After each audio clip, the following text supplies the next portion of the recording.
Welcome everyone to the first round qualifying of this third season of SVDS, the Scottish Virtual Drift Series. I'm one of your commentators, Brandon Carter, and we are joined here by the new commentary, Luke Buttimer. Welcome. It's going to be a good day.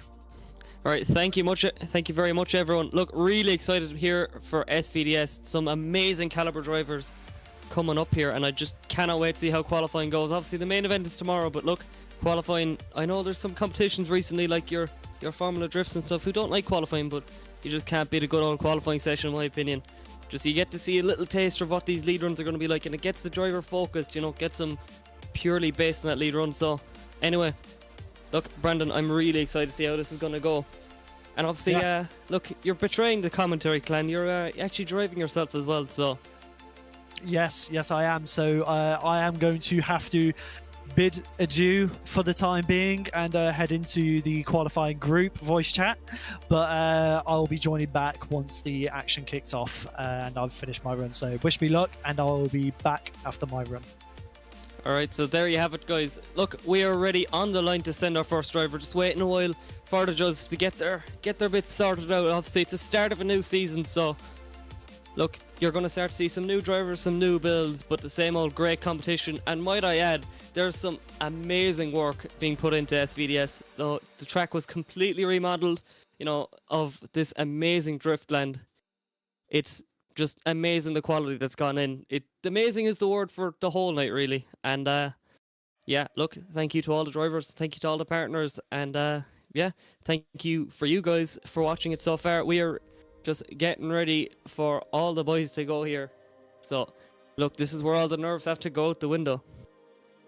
This is where all the nerves have to go out the window. All the nerves for the staff, all the nerves for the drivers. Obviously, you guys won't have much nerves. But yeah, no, really excited as we get ready to send our first driver here now in that Toyota Supra. It's Cian Reedy, an Irish driver here, as he flicks it up onto the bank. Look at this, the new and improved bank here at Driftland into outer zone 2, flicking in through here. There's a big zone of contention here now as he shallows up angle seemingly there from me as he flicks it on over in through to this middle section. This is where it gets really technical, like you've that fast initiation. Look, it's your first taste of the track here as you come in through into the final closing sections of the track. Transitions back over, and there is your first taster here of SVDS round 1. So yeah, not a bad banker run there from Cian Reedy.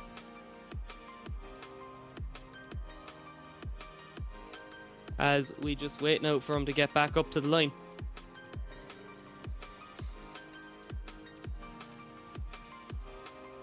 So I can say that it's going to be Barner running up next now in the Nissan Silvia S15.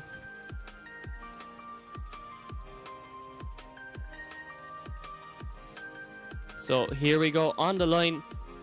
So I really feel for these first few guys on the line. It's definitely the hardest one to lead out the pack, because everyone's watching you realistically, you know, especially the other drivers. They want to see how the judges are scoring, and I'm not too sure if there are going to be many spotters here in the virtual world. But look, obviously these guys will know what to do, especially from these initial... Oh, it wasn't an S15, sorry. It was an R34 Skyline. So, yeah. Look, I'm settling in just as much as these guys into outside zone 2 here now. Flicking it in as we come in through to the slowdown section, into that inner clip. Back over now into outer 3. Transitioning over. We get blinded by the smoke here at Driftland, coming all the way through. Look at this car on full angle. Just, look, you cannot beat an RYZE. You know, I know the Sylvia, it's the most popular car in drifting, let's be real here, but whenever you see a well-prepped Skyline, you just can't beat it. Like, I know over in my maiden land, if you haven't been able to tell already, I am from Ireland, so obviously a Skyline's currently the champion car in Ireland with Chris Brady, but look, really good run there as we bring it on to our next driver. And I do see a very certain car coming up to the line. Look, an iconic car which we don't see enough in drifting. It is an Omega up on the line, which I just think is the coolest thing in the world.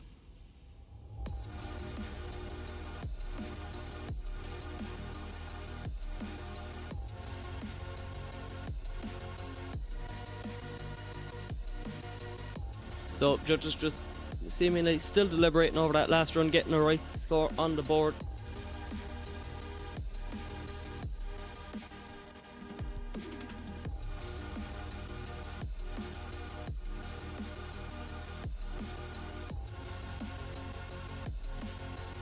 So I do believe this is Nicholas Bond up on the line. Sorry about that, a small cut out there from my end on the stream. So I do believe this is Nicholas Bond, if I can get some confirmation. Just a few small technical errors.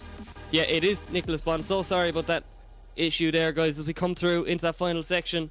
Once again, probably my favourite car in the grid. I'm going to say that right now. We don't see enough Omegas. They're just such an iconic car. You cannot beat the GM Vauxhall Omega. So there you go.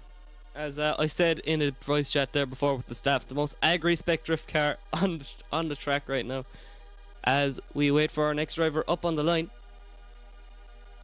So Ian Johnson here up on the line. So let's see, what can Ian do to shake it up with these guys? I just have yet to see what the scores are looking like at the moment. I have it up here now. So that last run there from Nicholas Bond was a 72.7, which currently puts him third. So Barna at the moment is sitting over at an 81 as we come on through into outer zone 2. Ooh, small little hesitation as we come in through here. That is definitely a tricky part of the track, and one that look, it could shake a few drivers there for tomorrow in battles. That is definitely for sure. As we come on through here now, Ian Johnson not doing a bad job here so far in his first qualifying run. Just getting those pre-season nerves all out of the way. Comes a small bit shallow there, that second to last outside zone, or outer clip. So we'll have to see what the judges think about that one. So next up, I do believe it'll be Seth Miller up on the line. And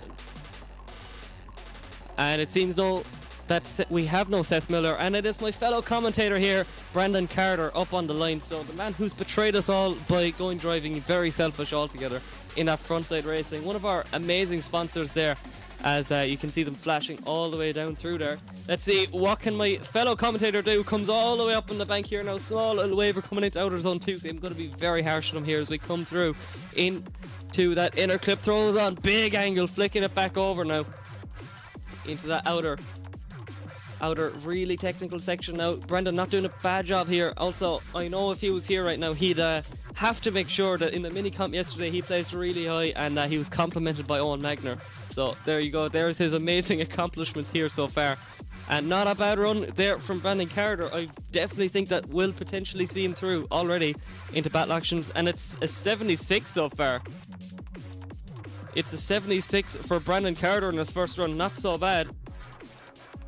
So, or a 76.3, we have to put in that 0.3, so it's going to be Eric Lindqvist here on the line. So look, so far there's only one run in the 80s. Can Eric top that now? Obviously everyone wants to be the Everyone wants to be the guy that shows up and shows out at the start of qualifying, and it's an RX-7, nice snappy chassis, throws on. Oh, a big correction coming into outer zone 2 as we come on through here. Look, it's not a perfect run from the off as we come into that outer zone. Small little jab of the handbrake, very snappy transition over that junk racing RX-7. Obviously that Racer Miata sponsored RX-7 as we come in through. Look at this now as we come all the way through into that final mangy section of the track. And oh, dropping a wheel past the white line there. Not exactly what Judge will want to see. He'll have to tidy it up for the next one. But I do believe that is the end of the first group. So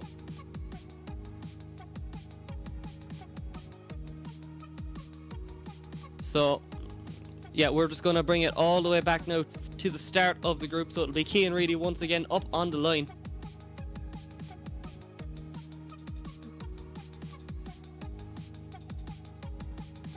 So once again, Cian Reedy currently sitting on a 64. Judge has seen some mistakes there in the last one. He has to tidy it up. Let's see what can he do in that FrontSide Racing Toyota Supra. Throws on big angle, but he's going to have to dial it off. It's a big mistake here from Cian Reedy as we come all the way through. Let's see into that, oh, small shallow up of angle, just straightening up a small bit into the, before that inner clip, all the way through here into outer 3 and back out to 4, throwing on big angle, smoking out Driftland here. And look into the mangy section, throwing on big angle, collects the second to last outside zone, gets the last one, drops wheels out. It's another big mistake here from Cian Reedy. So we'll have to see what will it be in his second run.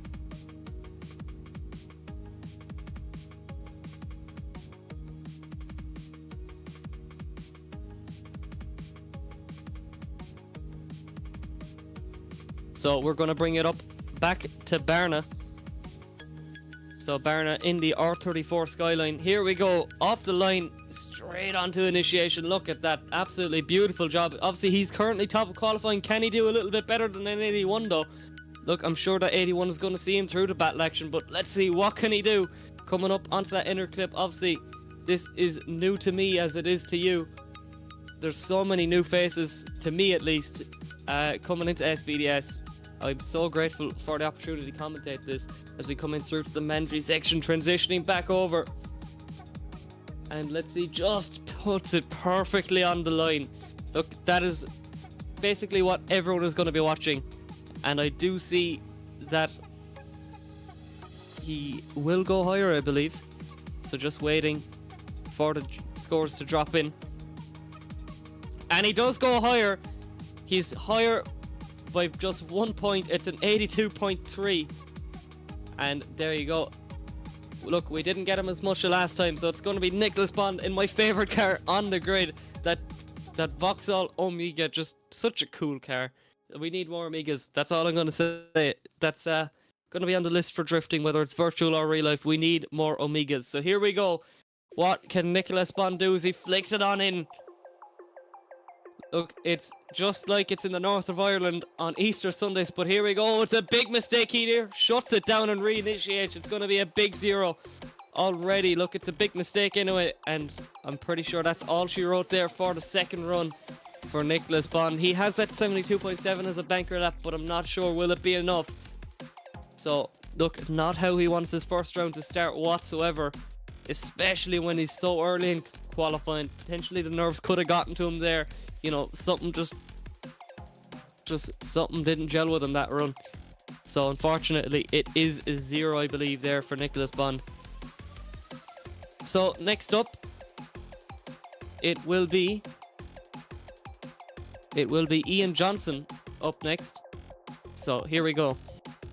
Ian Johnson currently sitting on a 76.3. What can he do to improve it now? Obviously everyone's going to be wanting to beat Barron at the moment with that 82.3, but here we go, that S14 Sylvia up onto the wall, up onto the bank, into outer zone 2, doing a nice job here as the camera just decides, look, we're not going to follow him fully here, but we're back on him. Coming into that inner clip really nicely, lovely transition all the way out onto the outside zone, transitioning back over into this nice, really technical section, into the big outside zone, my favourite section of the track, the nice and mangy danger alley as we come in through here onto the white line. and past the line. Really nice run there from Ian Johnson. We're going to have to see what the judges think about that one. And I can already see it's definitely a higher run. He goes higher with an 82. So look, from a 76.3 to an 82, not a bad day's work. So he currently puts himself dead into second qualifying. Doesn't go higher than Barna. Barna still is higher by 0.3, but let's see what this man can do. The fellow commentator himself, Brandon Carter, in that FrontSide Racing Nissan Silvia S15, coming on through here into outer clip 1, back out to the wall for 2, and just small bit of corrections all the way through there, but we're going to have to see what can he do into that inner clip. Throws on big angles, smoking out this amazing Driftland model by RYZE as we come on through into outer clip 3 and back over for 4. Just really nice. A few small little wavers as we come on through. Transitioning back now. Yeah, really nice job there from Brandon Carter. There were some really promising sections there, but just I think the mistakes will be his downfall unless... We'll have to see though, I'm only the commentator. And I definitely think he's going to go higher at the moment. We're going to have to see. Obviously, I really want to be harsh just because he's not... He should be in the commentary booth. That's where he should be. He shouldn't be... He shouldn't be down on the track. That's my opinion. But, look, I know these guys are so professional, and Brandon Carter puts himself nicely into third place with an 80.3. So, we're back to Eric now.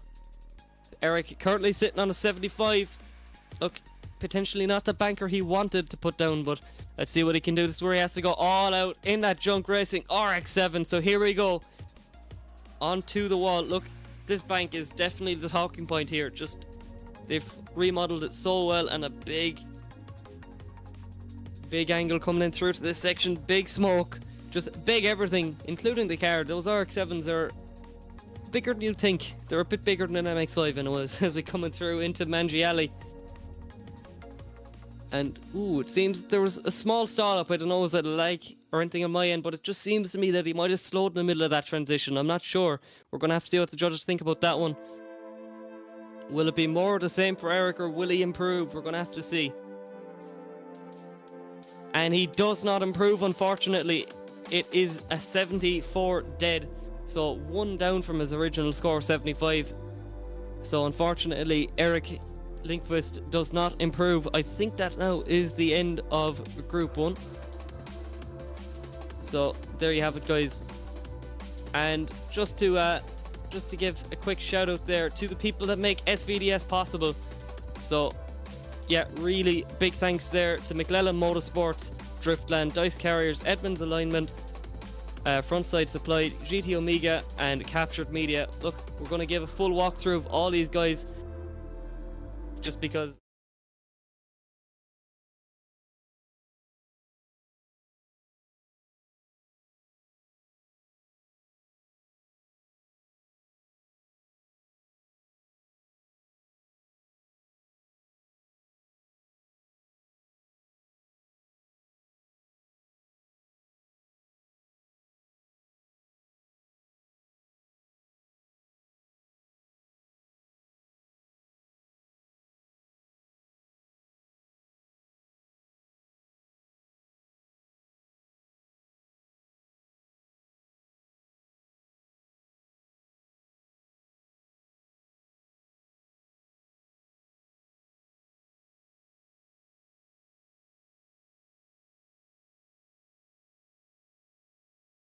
and I do believe we have a man here who will be able to tell us a lot about FrontSide Supply. Yes, so I am back. I'm not gonna lie, I did a lot better than I thought. I'm not being funny. I thought I was going to hit the wall on clip 2, but managed to keep it going. It's not an easy little bump there, but quite proud of those runs. So hopefully we'll get into the show with that. Great driving so far. Just a shame Kian's been struggling to get used to the bank because he's the newest driver from FrontSide Racing, or FSR as it's known as, which is my team. But hopefully he'll come stronger next round. It's definitely going to be interesting with the quali scores, because this is a very unforgiving layout, especially with the bank. It is it is it's a hard one to say the least. So yeah, I'm very proud of how everyone's doing and of myself. So I'm excited to see the rest. Yeah, no, definitely. I can definitely see that from Keane's runs that he's just not fully comfortable yet with the track. I did a few little practice runs myself, just getting over the bank, and look, it's definitely a different one to drive. It's not the easiest thing in the world, and these cars aren't the easiest things in the world to drive either. You have to have your wits about you. Yes, for sure. I think the thing that's getting a lot of people is that flick going into clip one and then hitting the bump as you transition. That's what gets a lot of people as well. But time will tell. So yeah, that's. Well, yeah, we definitely have a big group coming up next. Potentially, one could say you have some big names definitely from last year, the likes of your Marco Rourke's, your Cameron Mustards, and then you've your own Magners and stuff. So look, really exciting run, really exciting group coming up next. Ooh, and I'm just trying to get the data sheet, but she's up. Yeah, I struggled with that at the start too.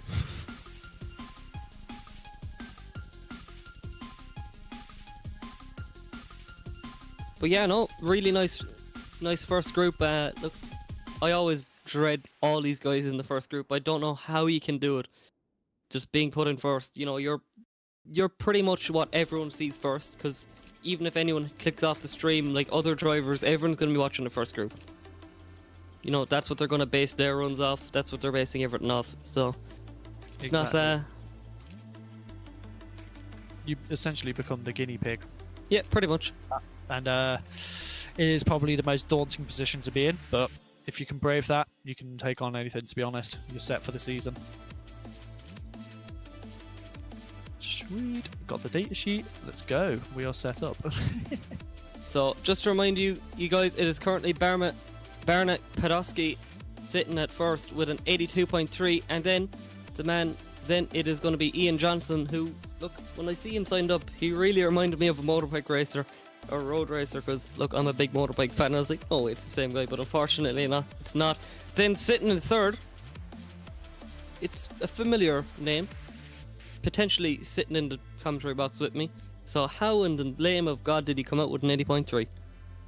80.3? I thought it was just an 80, to be honest.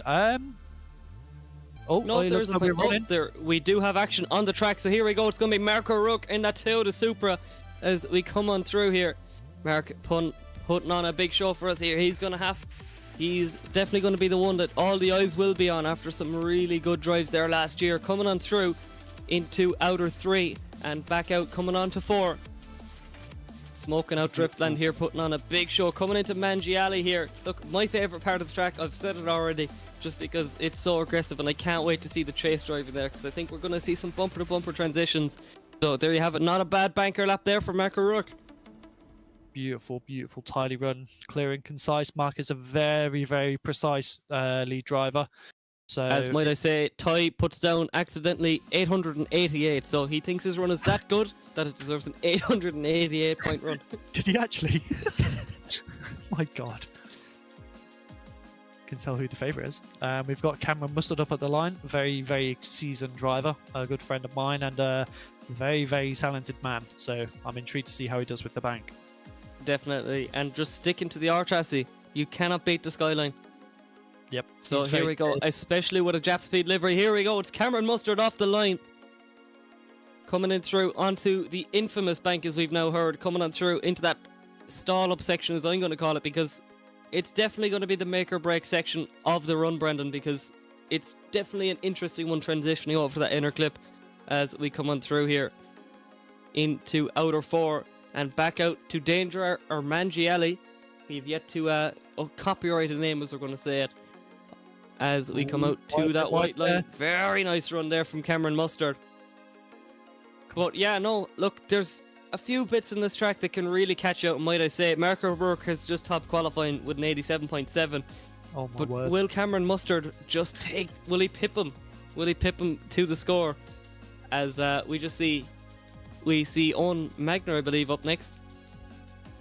Yes, I'm excited to see how Owen does, especially quali, because in real life, he is a very, very good driver. And might I say, from watching Owen a lot in real life, he's a very technical driver. And look, he's going to be one to watch this season. Potentially, I don't want to be putting all my eggs in one basket, but he could be one to watch for the championship this year. I mean, he definitely is. He put a massive fight up in both the previous seasons as well. So he's going to be here to shake it up this season as well. But that's for sure. But just coming back on that inner clip, obviously, from driving it now under pressure and qualifying, I definitely think there's so many bits in this track that can shake you up. But that inner clip is definitely going to be one of them, as it seems that Mark O'Rourke is back up on the line. I think this is Owen Magner. Right? Yep. I did not realise that Owen Magner is driving a Toyota Supra. I was told by Owen himself that he's driving a replica of his real-life car. So, look, I'm going to blame Owen on that one. Misinformation, Owen. So, there you have it. Look, a fellow Irishman as well as Mark. But more importantly, Owen is from Cork. So, I think that's it's a few little extra points in my book. The home of legends. If anyone knows this land, that Cork people are just the best, and we are not afraid to say that. So there you go. Owen Magner putting out a nice tidy run, a nice banker run as we bring it on. I don't believe we have a David McKeever as we just wait now. No, we do have a David McKeever. So I'm kind of going off who I saw in briefing, and I think, look, he's taking a chill approach. That's for sure, as we just await. It's a 77.3, by the way, for Cameron Mustard as we wait for it to drop in. Owen Magner, though, coming in with an 84.7. That's definitely a nice banker lap to have. So, here we go. What can David McKeever now do on the line?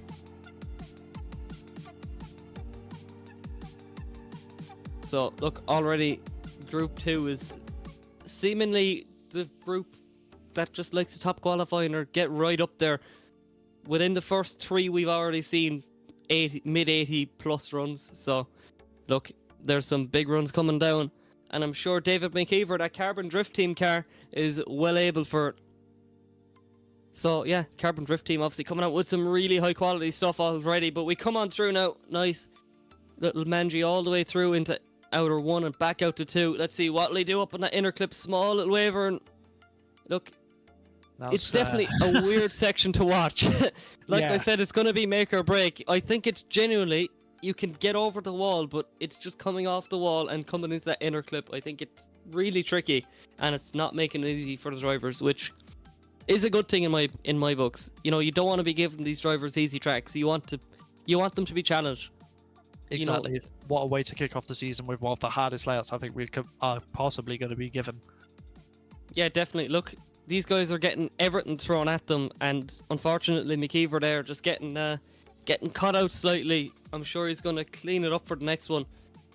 So, look. So, it's going to be Anthony Taylor up next on the line. So, let's see. What can Anthony do? We had a 72.7 for David McKeever as well. Just really nice run. So, yeah, actually matching Nicholas Bond there. So... Oh, wow, yeah. Oh, yeah. Jesus. So there you have it. These guys, they're syncing up. I think they must have been on the phone. You know, they were thinking, right, but I got a 72, so 72.7, so maybe just match me there. He's like, yeah, no bother. As we come on through, it's another E92 BMW from Anthony Taylor. Let's see what he can do. Look at the smoke bellowing out of that E92 as we come on through, doing a slight better job than the previous E92.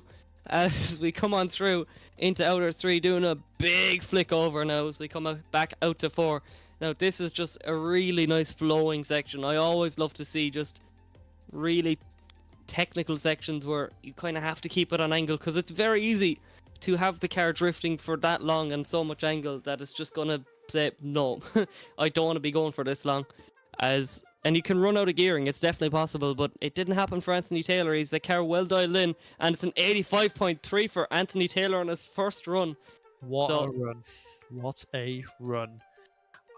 You know what, I'm going to have to start tallying down how many times you say E92 in this stream. So it's going to be Axel Toplin up next. And yeah, thankfully not another E92. So, but it is an S chassis, so it's the same thing. we need an E92 counter and an S chassis counter. That's what we need for every drifting competition in the world now. It's just how many S chassis, how many E92s. So as we come on through here, look at this really nice job here so far from Axel.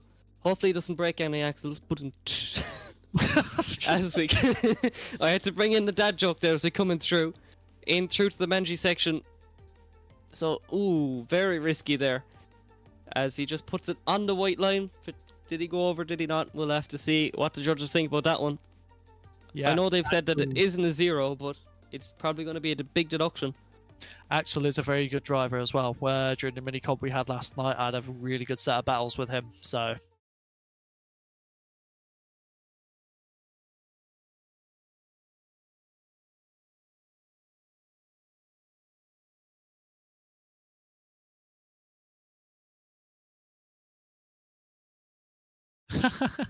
as we wait for Mark O'Rourke off the line. Let's see what he can do. It's an 87.7 from his first run, so God knows what he can do. The sky's the limit in the second one.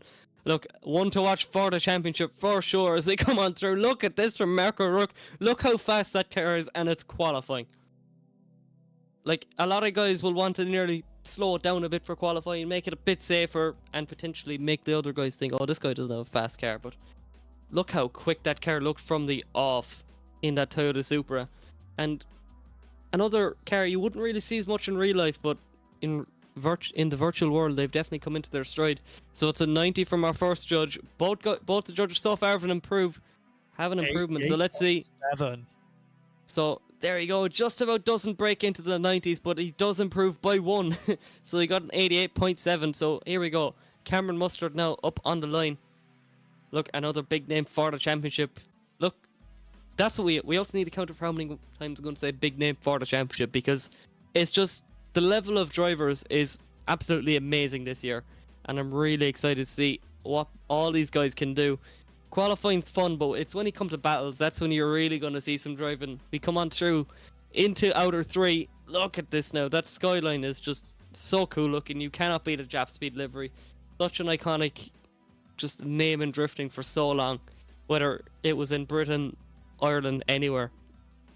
Just Team Jap Speed were always the name to beat, really. Oh yes, especially with that R32. Matt Carter is the owner of the real car, and if anyone does not know much about the British scene, it is a very, very fast R32, both IRL and with Cameron behind the wheel. So I definitely remember Matt Carter. He came in, he did a bit of IDC, and at the same time IDC was kind of the sister event there to Driftmasters, you know, if you scored high enough. And Matt definitely shook up Driftmasters at the time. I think it was 2018, don't quote me on that, it was around that time. And Matt Carter was an amazing driver, and Cameron Mustard just doing the same thing but virtually. But anyway, here we go, another driver who translates quite well from real life to virtual. It's going to be Owen Magner up off the line. I feel like Mike Fitt's commentating right now. So here we go, Owen Magner into outer 2, coming on through into the inner clip really fast once again. Just like Mark O'Rourke, these Toyota Supras are out to play as we come on through. Look at this now from Owen Magner, doing a really nice job over to 4, smoking out Driftland as we come on through. Owen Magner did threaten me earlier on, saying if I did not say nice things, he would abuse my real life car personally. So here we go, Owen Magner. He's the threatener himself, and definitely a threat to the championship. Owen Magner doing a really nice job. He's improving there from one judge. Let's see what the other guys think. I have a feeling this is going to be good. Could he be the one to break into the 89.3? 89.3. It puts him top of qualifying, I believe, but unfortunately doesn't put it up at the top of our vocal range, because if he got into the 90s, you would have heard it. Anyway, we're going to bring it back to David McKeever. Let's see, what can he do here? David McKeever, he has to improve. He's currently putting on a 72.7. Really good driver. I've seen what this guy can do. So let's see. Oh, just another little bit of a shake-up in the same spot. So, yeah, potentially, just that's his weak part of the track, because look what he's doing everywhere else. It's just so smooth and so consistent. It's just coming at that inner clip is where he seems to shake up a small bit. But look, really smooth driving there. No wobbling around at all. He just has everything so well dialed. But potentially commentators curse there coming as that inner clip. I think potentially we had a slight wheel drop as well coming into that last. Well, what are we calling it? Are we calling it a corner, hairpin? I mean, it's not quite a hairpin, I guess, really, is it? But into that last corner, going towards the finish line, just a slight little tire drop. But hopefully, he does improve. He does indeed improve. It's a 74.3 there for David McKeever. very, very nice. Still got a chance at the top 32, so we will see. So anyway, it's going to be Anthony Taylor up on the line. So it's going to be the Sister E92, not... Oh, there's a small little lag on the stream there for me as we come on through into that inner clip. Once again... Smashing it. He had it. He had it. E92 is doing a really nice job. So there you go. Anthony doing a real nice job here. Just showing us how to drive Driftland. Textbook lead run here so far as we come in through to the Manji section. This is a man possessed. He took me out yesterday in the mini comp, so I definitely know he's going to be one to... definitely going to be a hard one to beat. And I can already see some of the judges there putting on some big scores. So let's see. Very nice. And it's an 86.7 there for a second run. So look, you cannot be a good day's work. You cannot complain about that at all. So it's going to be Axel Toplin coming up on the line now. I genuinely think this is going to be one of the lower scoring qualifications we're going to have this season, purely because of this bank. Yeah, for sure. Look, I'd rather have... I know everyone really wants to see some high judge, and everyone wants to be like whenever you're sitting in the grandstand in real life, you're just thinking, will there be a 100-point run? I'm not saying there will be. I'm not saying there won't be, but look, the judges are scoring quite harsh tonight, which, look, it shows that they're really, really dissecting these runs. As commentators, we'll give you pretty much how a run goes, but these judges, they're so particular about everything to do with drifting. They break everything down. They're going to be looking at a lot more than we can see on the stream. So here we go. Let's see Axel Toplin, though, not doing a bad job here at all. So it's a 76.7 to beat there for a second run. What can he do in his second one? So look, no nice. major errors from what I could see there. Look, really nice job there from Axel, and I can already see there's going to be an improvement, but unfortunately it doesn't break.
Are you ready? I'm ready.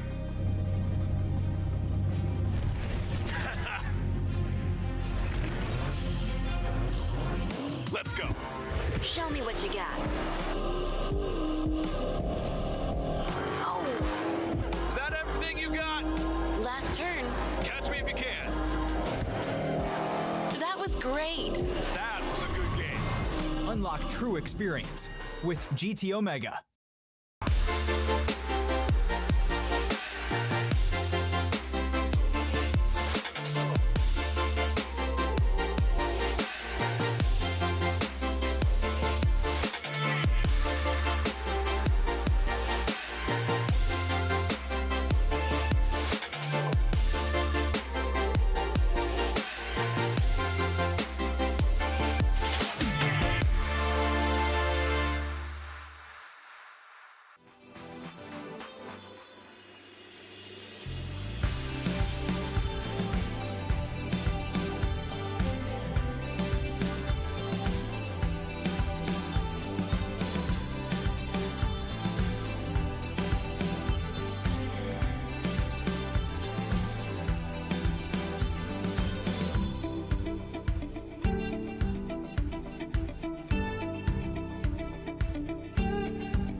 GT Omega.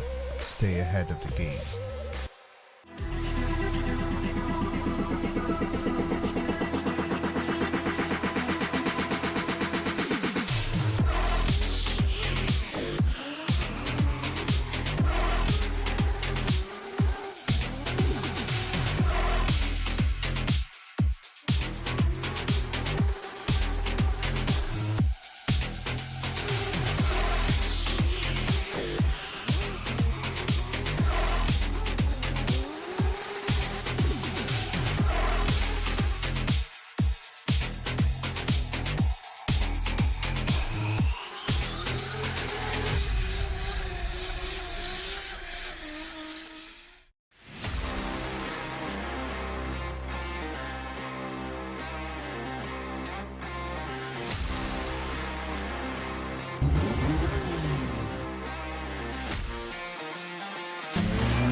Are you ready? I'm ready.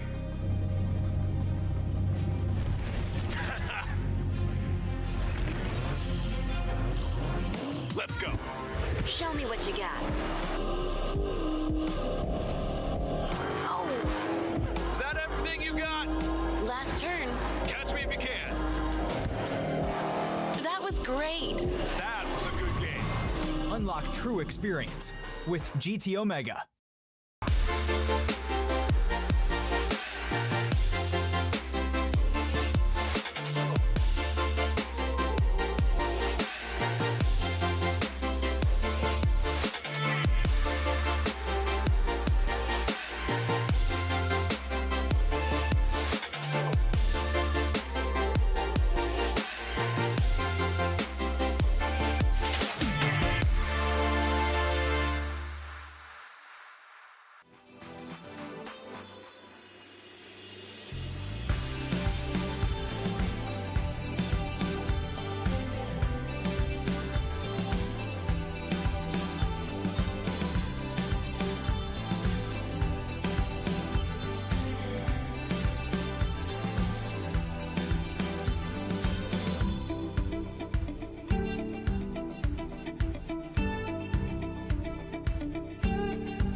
And you are very welcome back to SPDS, guys. We are back here for Group 3.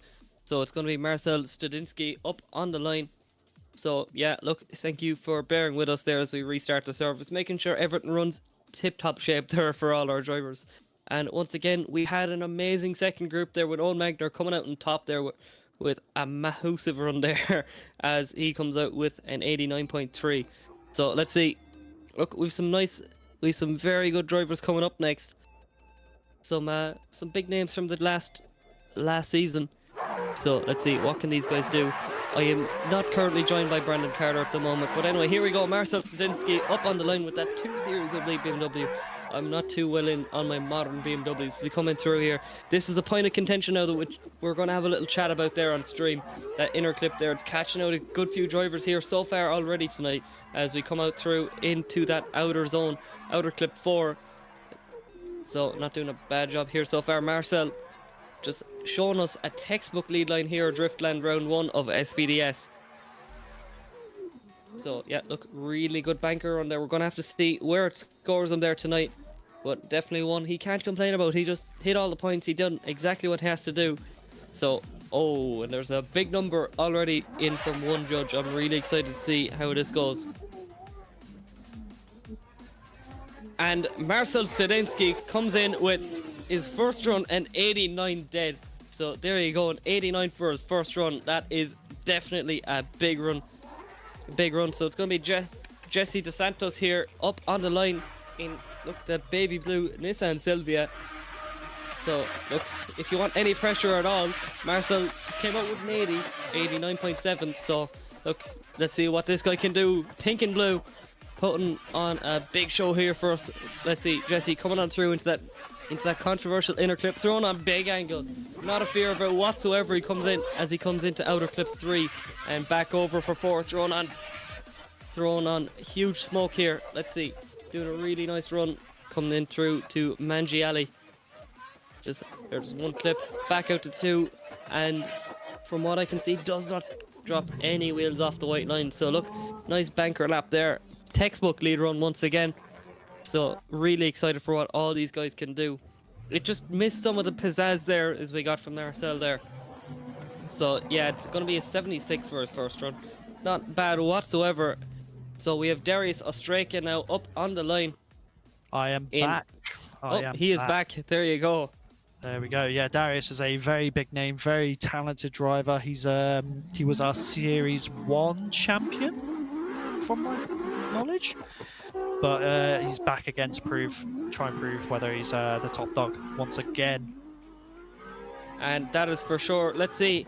It's all make or break right now. This is where everyone's going to be basically seeing what the other guys can do. They've been practicing, but look, potentially that practice means nothing once you let off, put it into gear, set off the straight. But Darius showing us exactly what to do here at Driftland round 1 as we come in through. That Vita S15 look amazing livery. I just always love that yellow and black.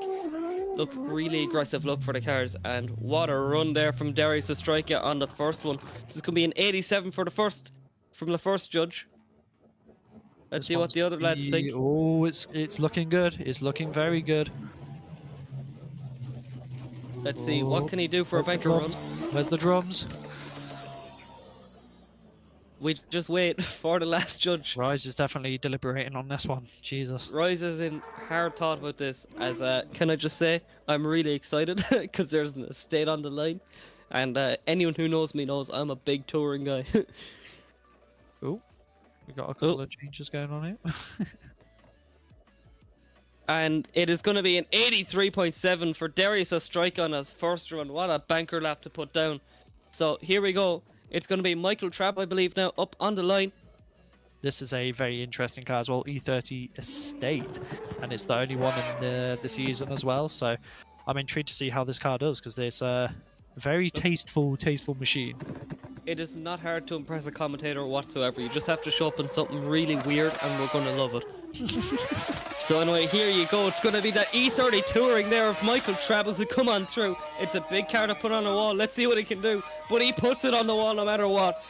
Michael Trapp there doing a really nice job. That car looks dialed in. It's quite fast looking actually. Really nice snappy full lock transition. Let's see. Look, I'm running into walls here talking about this car as he just puts on smoking out Driftland. What a cool car to come on through here. And look, Michael Trapp there showing us what to do. And no! Throws it away in the last corner. That run looked like he was on rails there. But unfortunately, I do believe it's going to be a 0 there for Michael Trapp in the first one. So all to do for the second one. But look, if 3/4 of that run was ending the show, then it's going to be a big run there for next one from Michael Trapp. Oh, so Dominic Bergman. We've got Mr. Bob's Burgers himself, Dominic Bergmanis. Good friend of mine and a very, very good driver from Latvia. I'm intrigued to see how he does in Stu's E36 Pro car.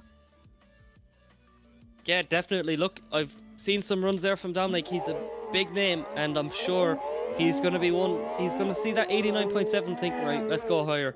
So anyway, here we go. Dominic Bergman flicking it in now on big angle. Stewart's car there really suiting him. One of our sponsors here at Mclellan Motorsport. As we come on through, look at that. He masters that inner clip, flicking it back over, throwing in huge angle. I thought it was an over rotation, but oh, big mistake there as he just had to go on the brakes.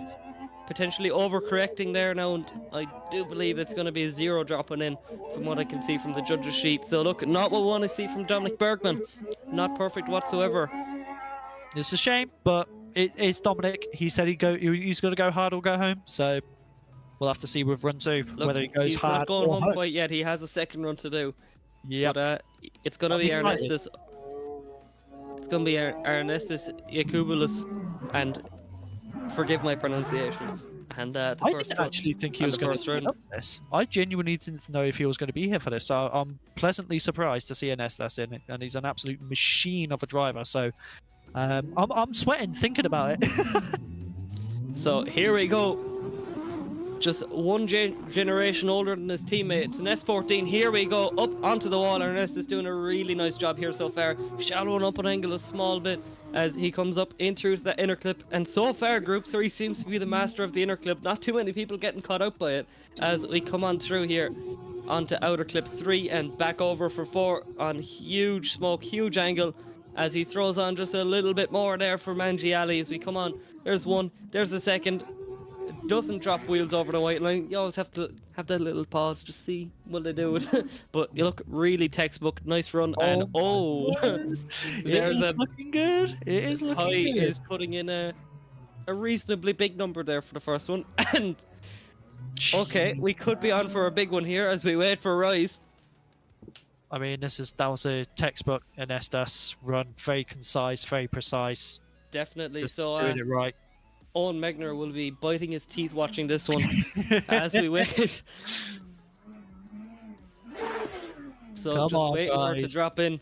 Jake Davey is sitting on the line, absolutely scared off his mind right now. RYZE is teasing us with this one. This one it's a big run. It is a big run. Oh, Oh, RYZE, what you do? and it's a 93.7 for Ernestus Ukalu. I forgot how to talk. The run was that big. And 93.7 puts him first in qualifying as we set off for Jake Davey. So Jake, a lot to live up to.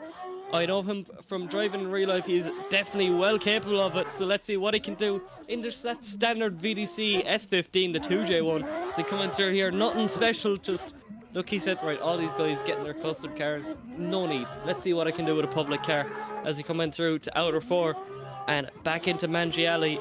Look, it's a hard one to follow up after the guy just before you top qualifying. Let's see what he can do as we bring it over off the line. So not a bad run there from Jake Davey there. Definitely not. It's definitely a conservative run compared to some that have just happened, but That's for sure. He left it a little bit in the can there. yeah, hopefully we see a bit more bit more big send in the second run. That's for sure. But look at that run there from Ernestus. 93.7. Just Very, very amazing stuff. Look- Honestly, it does not surprise me. It's Ernestus. It's just what he does. So there you go. We're back up to the start. We're back to where we begun here in this group. So it's going to be Marcel. Look, Marcel there with an 89. He nearly blew our minds and got into the 90s, but unfortunately, Ernestus just took that from him. But potentially, will he just say, right, he showed me up the last time, I'm going to show him up this time. Back into outer 2. Let's see what he can do. Not leaving much in the can here now as we come into that inner clip. Very nice. Yeah, really nice run here so far as we come all the way through the black and purple. Just a really nice livered car here. And look, I love a dark aggressive livery personally. And I know Brandon, you agree with me a lot here. Oh yeah. It just makes a car pop. When you have a nice contrast of the black to a different colour, it pops really nicely there. Yeah. But we're going to have to see. And This is, see, with Marcel, he is a very, very talented driver. It's interesting, though, because he's gone from an S15 in the previous seasons to, I think it's an F22, is it F22? I'm not sure, like I said earlier on, I'm not too well up on my... It is an F22, we've gotten some confirmation there. I'm not too well up on my modern BMWs, it's more the old stuff that I'm into. But unfortunately, he improves, but he doesn't get into the 90s, and it's an 89.7 for Marcel. But here we go, it's Jesse Dos Santos here, coming off, and oh, big correction there coming in. Not perfect from the start, and he's starting off on a 76 in his first run, so let's see what he can do. Masters the inner clip, though. He has to make up for it here. He has to see... Look, he has to tidy it up, really.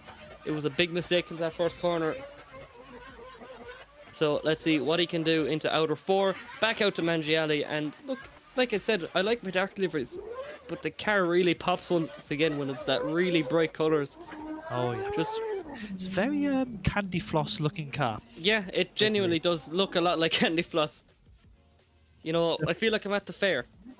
Oh, so we have got a score in from the looks of this for Jesse, and it is a 19, unfortunately. So I'm going to guess that they've seen the So- initiation and said no dice.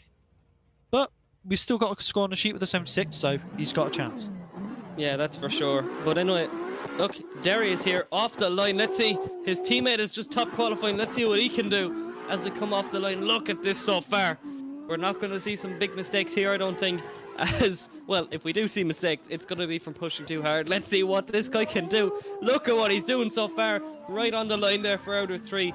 Back over for 4. And this S15 is nice and quick. And look at this, in through Mangiale. And we're on for a big score here. Will it be an improvement though on that 83.7? He puts it on the white line. What a run there from Derry Ostraka. Textbook Urta. There's just I can't have an opinion because they're scary good. as a fellow competitor, they are really good drivers and they are quite intimidating to drive with sometimes. Because Oh, I can definitely see that, but he does improve. It's an 86.3, so unfortunately doesn't break into the 90s. But look, he can't really blame himself. There's only one car so far that's done that, but Michael Trabb, the man who had it done all, he had everything done so well the last run and then just threw it all away. We were so disappointed. So we're gonna have to see. He has to do something here. He's sitting on a 0. This is where it the nerves start to really get to you. But here we go. Once again, look how quick this estate is as they're coming through, throwing on big angle in through the inner clip. And he's, look, I was expecting a safe run just to get a score on the board, but that is not what we're getting from Michael Trabb as he comes in. Lock to lock transitions. And look, really good run here. Just a small little waiver there from Michael, but other than that, it's just textbook. Coming in through Danger Alley. Look, it's always so cool to see a touring on track, whether it's real life or virtual. I just love wagons. Oh yes, me too. I was actually looking at getting a what was it? A 46 wagon at one point myself. I just don't know whether I'm ready for that kind of size, to be honest. Well, basically the same car, same as a compact, just with a little bit more. Yeah, but you gotta think I have a Mark II MX-5 in real life, so it's quite a size different size jump. I went from an MX-5 to a 4-door E36, so just saying. It's just a natural way of life, ain't it, for a drifter? It's just how it is. Listen, We all you, end up you in buy a- the MX-5 and you're thinking this is going to be the best car ever. Then you realise the MX-5 is a bit snappy, a bit short, a bit underpowered. And then you just go to the dark side and decide to buy BMW. But it's a 70 there for Michael Trabb. And here we go, Dominic Bergman, the burger man himself. In that Stuart Mclellan E36. Look, a car that I'm very fond of myself. I'm a big E36 guy, as is the world, I think, after watching Adam LZ and Conor Shanahan and FD. But anyway, here we go. Dominic not doing a bad job here so far in what we could technically call a borrowed car, I think. Oh yes, I know that he's got a car getting lined up for the rest of the season, so hopefully he does well with this and does even better coming in through. But he looks like he's done a good run this time. He's got a score on the board, so we'll have to see how the judges mark this. Yeah, definitely. Unfortunately, getting a 0 there in the last one. So look, we can technically we'll say that there was an issue with the car. Like something went horribly wrong. All right, they were in the pits there. They called a 5-minute rule. John Shanahan was out there. But anyway, but there was one. RYZE for once was the first person to put in a score, by the way. That never happened. But it 76.7. So 76.7, and here we go. I'm expecting something big here. We got something huge last time, so Put it in the wall. Make it very hard. I wanna see you do it fast. Let's go. Come on, Ernesto. So here we go. Ernestus, just after topping qualifying, you heard that little chant there, and he didn't put it in the wall, unfortunately. Well, Not deep enough. fortunately. He, unless he wants to go up on the bank there, it's happened before, but anyway, here we go. coming in through Mangiali. Once again, textbook. It's just amazing how consistent these drivers are. Run to run, they're literally the exact same. Stunning, absolutely stunning. I love Anestus's driving style. It's so smooth, and I Definitely. wish I was that consistent. Like, you have some drivers and they'll go out and they'll either, like, they're so smooth, they're so consistent, like, They just and then breathe. you have the guys that go out there and just drive crazy. It doesn't always work, but both styles are just amazing in their own right. And it's still in the 90s, but it's not an improvement. It's a 91.7. So we're going to have to go for that first one, which, look, I'm not sure. Will that 93.7 see him through the battles? I don't know. Look, I think it's going to be tricky. I mean, maybe we'll see. You never know. You never know. We could have a couple of hundreds. So anyway, here we go. Jake Davey, another Irish driver here, joining the clan. So here we go in that borrowed. I'm just going to call all the public cars borrowed. So a VDC 2J Public S15. Jake Davey, really good driver in real life and showing us how to do it virtually. Textbook run here so far. And just a small little waver there. Just getting a small bit twitchy on the front end. He just has to smoothen out of it and he'd be so much better off. So 69.3 in his first run. Let's see what he can get in the second one as we come off the line. Really nice run there from Jake Davey. That was so much better in the last part. He's going to be very happy with that one. Definitely. Look, it's always after you get a mediocre enough score, that's when you're going to see the drivers get pressured, you know, whether it's for the good. It's just a 78 there for Jake Davey. Not bad whatsoever, but there you go. Top in qualifying. We have a bit of a trend arising here. Whoever tops their group seemingly tops qualifying overall. Like, it sounds stupid. It sounds like something from Drive to Survive, actually. But what I'm trying to say is, if you top your group, you're going to beat the last group as well, it seems. Because Owen Magner beat the first group, and now we've Ernestus beating Owen Magner. So, I'm expecting something huge for the next group. I'm excited to see Racing Team Riga, which is owned by... Oh god, how have I forgot? I am so sorry. He's a good friend of mine as well. Edgar's Lamansis. Sorry, bro. I love you. Don't hate me. But no. Do you want to have a quick chat and share with the viewers about Inner Clip 3? Yeah, definitely. I think there could be some questions there, just because I'd argue it's the hardest part of the track. Oh, it is. From a driving perspective, it is the most challenging part of the course because, yes, the upper section of the bank is... You've got the bump, but that's easy to kind of tune out. But the down section of the bank, you gain a lot of speed, and then you've got your suspension loading up, and there's so many different factors that go into that one section to then having to get into the inner clip without either overshooting or undershooting, that a lot of the time your wheels end up just straightening out, and it's very hard to keep it consistently on angle. So well, speaking of overshoots, one of the judges is currently kicking themselves. we don't talk about that. We don't talk about the overshoot. We don't. It's like we don't talk about Bruno. We don't talk about that. We don't talk about that. Listen, one of the judges, it rhymes with guys. He kind of had a bit of an overshoot, but we'll forgive him this time. Please, let's keep our jobs. It's all love. It's all love. So who have we got up on the start line here? So I do believe it's going to be Grigory Andreev here up on the line, and I must see their tech sheet actually, because I'm not sure what that is from the front view. It is an S14. It's an S14. There you go. It's an S14 with the boss kits. So there you go. That's why you can recognize it.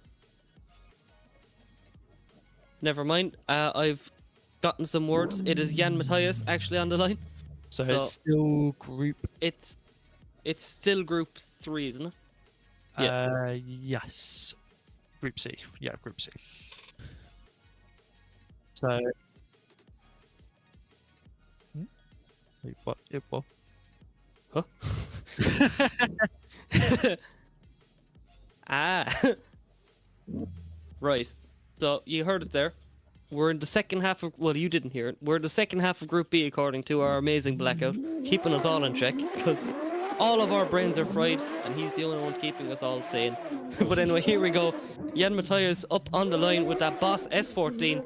Definitely the more controversial kit for the S14. We saw that they're currently the king of Oman, it seems. But I like look, doing a really nice job. Yeah, look, it's interesting. I really didn't like it when I first saw it, but it's growing on me. I think it's quite different, it's cool. And weirdly enough, the back of the S14 actually quite suits it. Yep. Like, if you put it onto like an S15, if you did that kind of thing with an S15, it wouldn't work.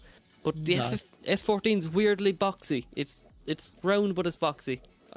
It sounds stupid, but I think it's, in my opinion, the boss kit is the case of, Mum, I want a charger. We've got a charger at home. The charger at home. Charger home's better. Let's be real here. Yeah, I like that American look though. It's a nice mix of American with Jap. So Yeah, it works, that's it for works. sure. It's a bit of everyone. It's a bit for everyone. You know, your US muscle guys, they can look at the front of the car. Then your Japanese guys, they can look at the back of the car. We've got a Ferrari on the start line right now. Oh, very, very exotic. So here we go. I've heard about this group, I believe, that all the Ferraris are in this group, I believe. Yep, that's what I heard from RYZE. And it's going to be interesting because these cars are very, very boxy in their geometry. They're quite difficult to tangle. I had to go in one of these on the bank, so I'm intrigued to see how they attack this bank with these cars. Yeah, that's for sure. Here we go, that Drift Chat Ferrari. Look, he made it very clear that it's Drift Chat, so here we go. Coming into outer 2 and back over to what we just talked about. Inner. Look, it's literally what we just talked about. That inner clip there, you just saw a small bit of a straight, and then he ended up missing that inner clip there. A small mistake caused a big deduction, pretty much.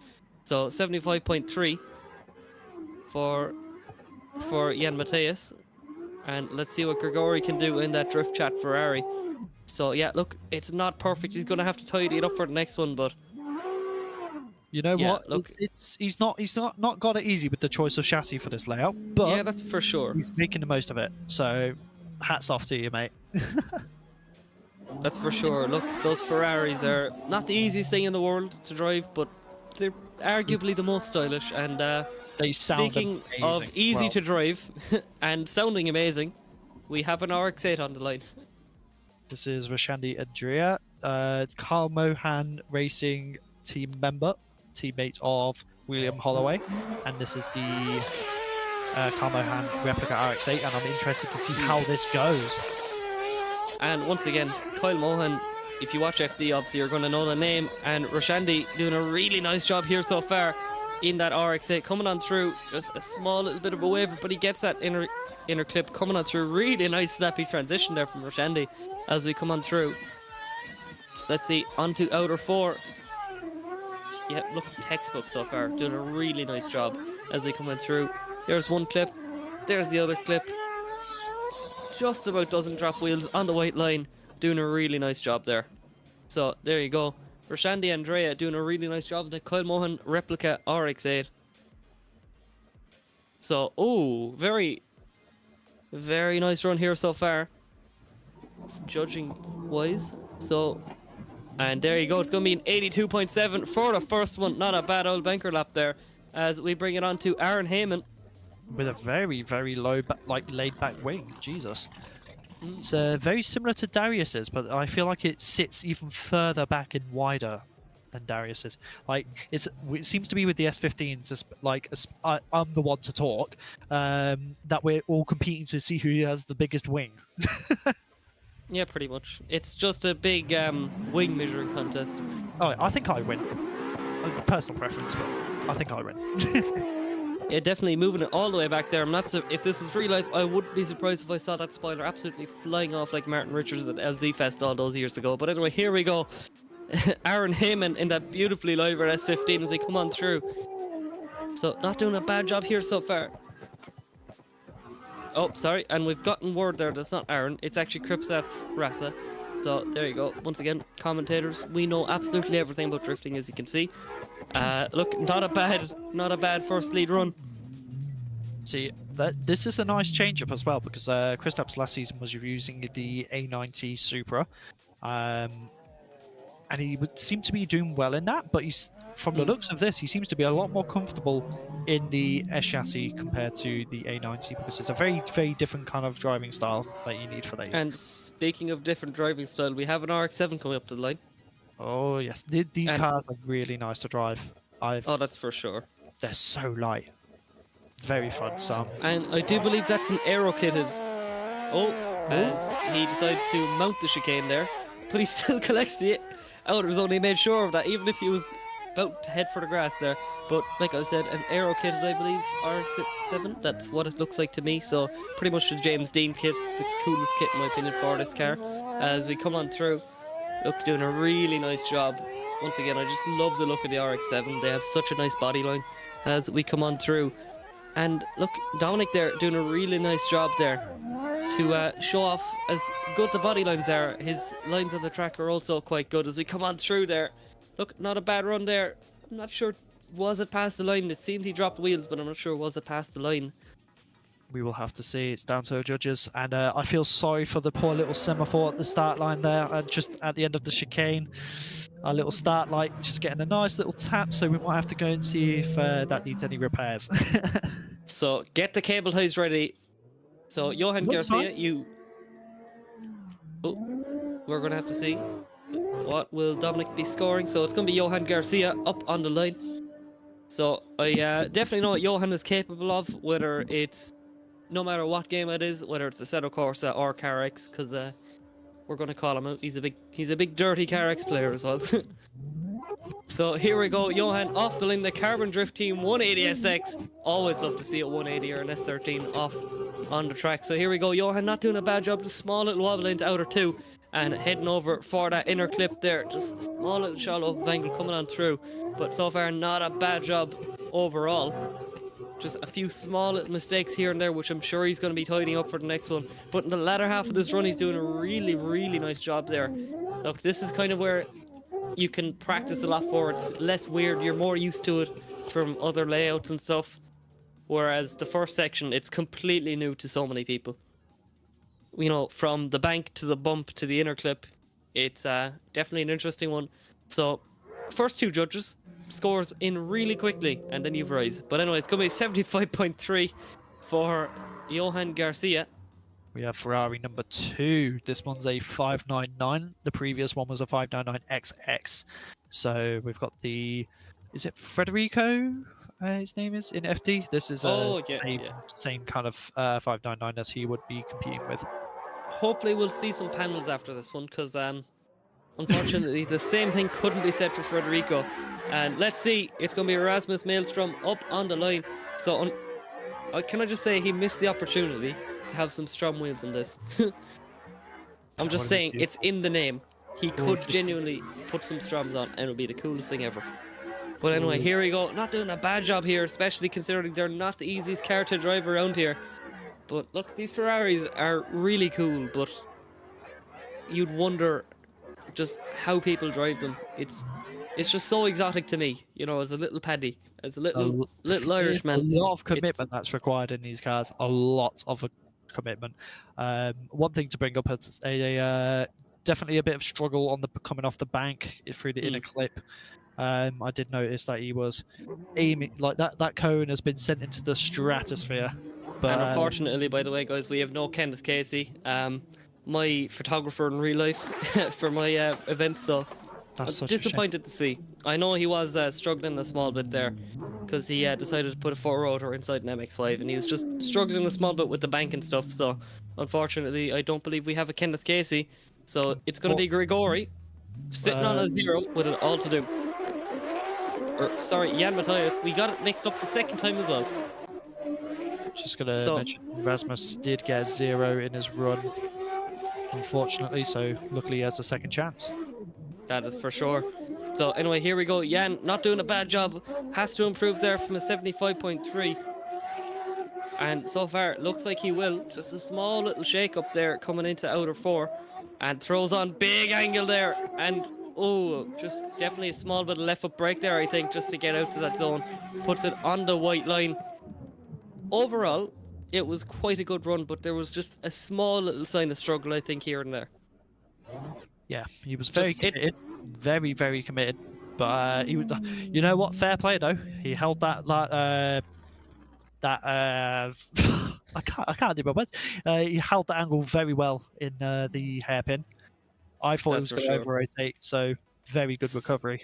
So did I, and I think he decided, right, I'm going to make an impression here. I'm going to throw on all the angle in the world. And then when he was coming through, he's like, I'm going to come a bit shallow this zone. So he just had to massage the left foot brake to wash himself out a bit. So here's a man sitting on the zero. Both the Ferraris are currently on zeros at the moment. So anyway, here we go. Grigori and Drive up on the line. That Drift Chat Ferrari. Once again, Brandon can tell you the make and model. I'm not too sure about this. I don't know much about me Ferraris. Nah, this one's the 599XX, so this one's the performance package, essentially. Well, we'll call it the track car version of the 599.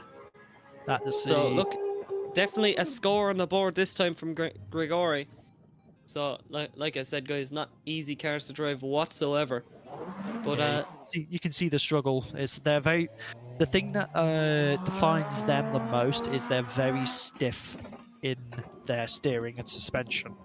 And from my perspective, they feel very stiff. So there's a lot of the time you do have to dial out a lot of that to make it work, especially on a layout like this. yeah, for sure. So anyway, it's going to be Roshandi here now, and that Kyle Mohan RX8 puts an 82.7 on the first one. What can he do to improve it? Here we go. That Renewable Lubricants RX8. Look at the smoke bellowing out of that RX8. That car looks really quick from the off. Small little bit of a dial off angle there as we come in through here. Back out to outer 3 and onto 4. Look, it's so well to put together his runs here from Roshandi. Just no sign of struggle, nice and smooth. So as we come into that, oh, very close there to the white line. Very nice run overall, I'd say. Roshandi's got a lot of talent as well. Especially that's for sure. He's had a lot of time to chat with him as well, and he's a nice guy. So nice guy, nice car, nice run. Yeah, unfortunately, not an improvement. I don't think we're still waiting for RYZE as usual. We're going to be complaining about RYZE. We need a counter of how many times we complain about RYZE taking too long. But anyway, unfortunately, it is not an improvement there. See, it's nice to have a mix-up of the judges, though, because they all have their own opinions, and they don't That's for sure. tend to agree with each other half the time, but that's what makes drifting judging right, because you've got to have conflicts sometimes. Like, your opinion is your opinion as a judge. So it's pretty much the only thing in the world where arguing is a good thing. But anyway, here we go. It's going to be Kristaps Rasa on the line in an S15. Like, no matter what, there can be so many new chassis developed, but no matter what, you're gonna have an S15 or an S chassis of some sort, and they're gonna be quite competitive no matter what. Oh yes, this car gives me a very David Bowie kind of, you know, the lightning bolt across David Bowie thing. Delivery reminds me a lot of that. So I dig it. It's very different. So there you go. You have Kristaps, the Starman Rasa, off the track here, and I'm sure this is going to be an improvement here. Definitely a lot better put together as we wait. It is an improvement, not by much, but it's a 77 there in the second run. So it's going to be Dominic now up next in that James Dean aero kitted RX7, but instead of that Falcon Tires livery, it's nice and pink. So look, as you can tell, pink is the most stylish colour in the world. It's scientifically proven. So here we go. Let's see, what can Dominic do as we flick it in. Just a small little wobble. There's the infamous bump that we hear Brendan talking about. Now, the second infamous part of the track, the inner clip, which he masters quite well. He's currently sitting on a 69, which, nice by the way. As we coming through out to outer 4. I'm sure this is going to be an improvement from what I'm seeing so far, as long as he doesn't throw it away, as he throws on big angle there for danger Mangiale as we coming through to that final corner. So look, not a bad job there from Dominic as we bring it on now. It should be Johan Garcia, and it is a 76.3 there for Dominic Dejanovic. I think that's his name. Again, please forgive me for the first round. It's a lot of new names for me, right? I'm just terrible with names. That it's just half the time pronunciation is my biggest issue. So I'll let you handle that one. So anyway, it's going to be Johan Garcia. So a name I can pronounce quite well. We'll say that. Thankfully, there's a name I can't pronounce in this list. But it's grand. I struggle with my own name sometimes. But anyway, Johan Garcia off the line.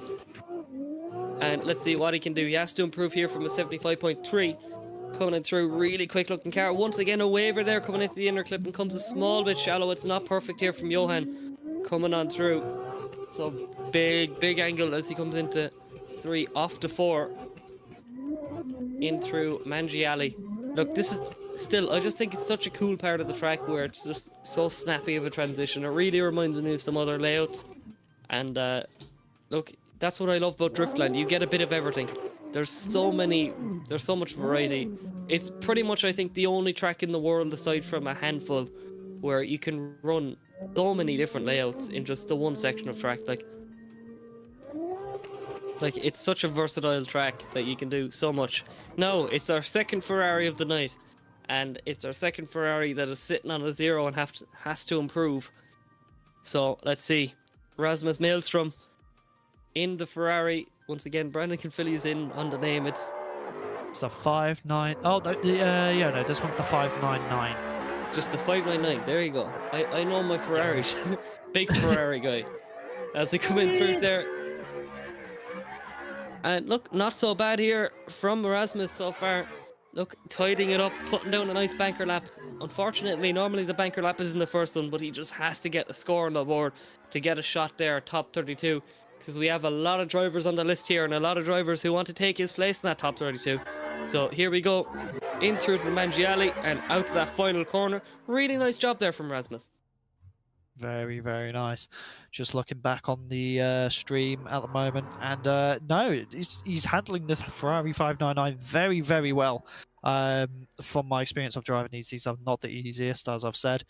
It's as you can see, it's just not enough. It is an improvement, but it's not enough to get high up in the standings. So 55.7. He's going to be a slight bit disappointed with that. But look, once again, like I said, it's a score on the board.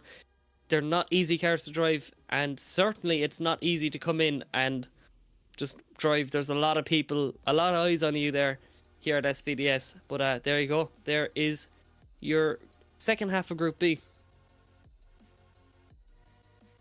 So look, we're gonna stay a bit quiet for a while, and we're gonna take you over to a quick ad break.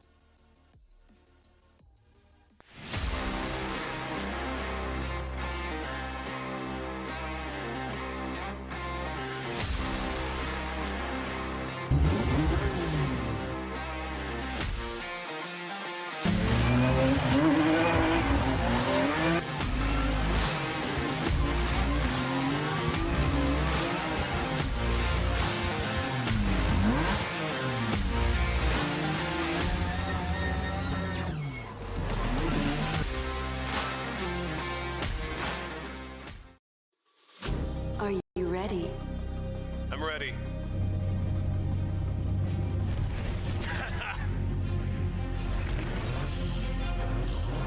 Let's go. Show me what you got.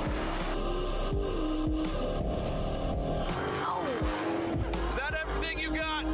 last turn. Catch me if you can. That was great. That was a good game. Unlock true experience with GT Omega.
GT Omega.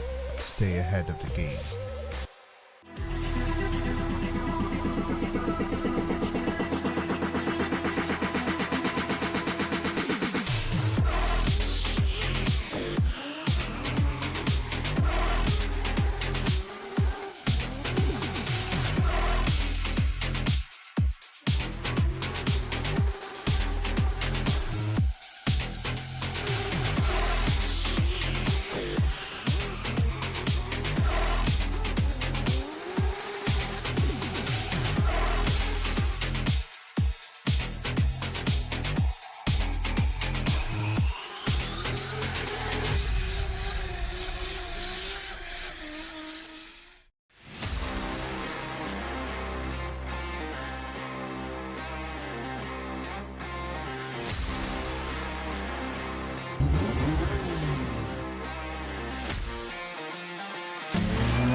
Are you ready? I'm ready.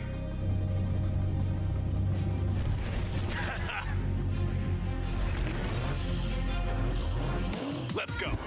Show me what you got. Oh, Is that everything you got? last turn. Catch me if you can. That was great. That was a good game. Unlock true experience with GT Omega.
GT Omega.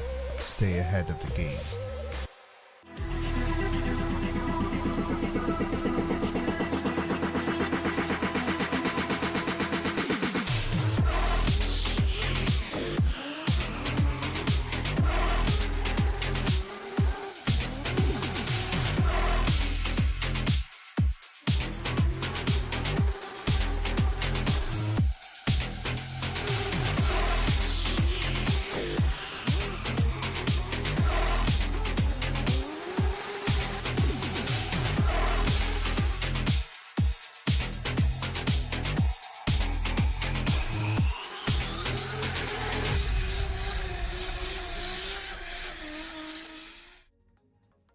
And you guys are very welcome back. We are back for the next half of qualifying. So it's going to be Vadim Abramov up next onto the line.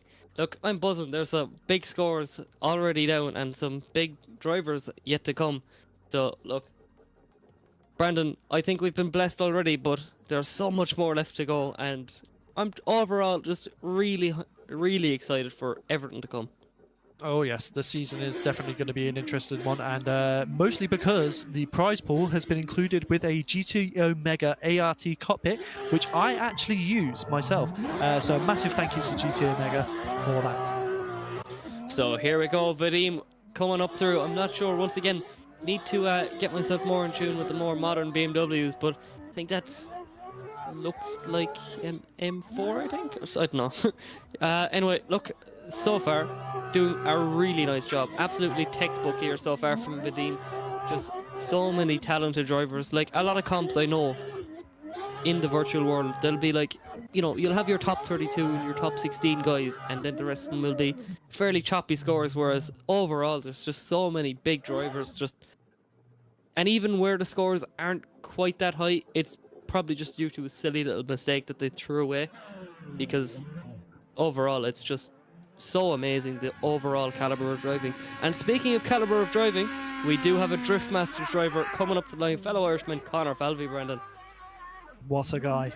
Conor Falvey is an absolute unit of a driver. He's proven himself time and time again, both IRL and in the sim, and he's in this brand new Dawned Drift Games S15, and I'm very excited to see what he does. So we're just waiting on the lights to go green, and here we go. Conor Falvey leaving the line, going through inner clip 1, and here we go. Getting onto the bank, very big angle, lovely proximity to the wall. Conor absolutely on a belter of a run so far, challenging the bank, and he says, no, I am here.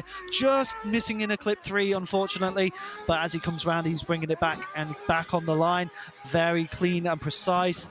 Hopefully this won't be docked too much, but we'll have to see. This is only the first run, but he comes round into the hairpin, coming through that outer clip, round the last corner, and very nice, just slightly dropping a tyre, but very nice run from Conor Falvey.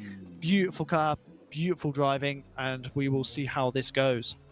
So look, a very small mistake, few mistakes there from Conor Falvey. And by the way, just while we have it on mind, make sure to go over and support the guys from Drift Games. Obviously they suffered a huge fire there recently, which pretty much destroyed everything they had, so make sure to go over there and support the guys over at Drift Games. But look, Conor Falvey, I'm sure he's going to tidy it up in the second one. But anyway, we've Yaden Wright up on the line.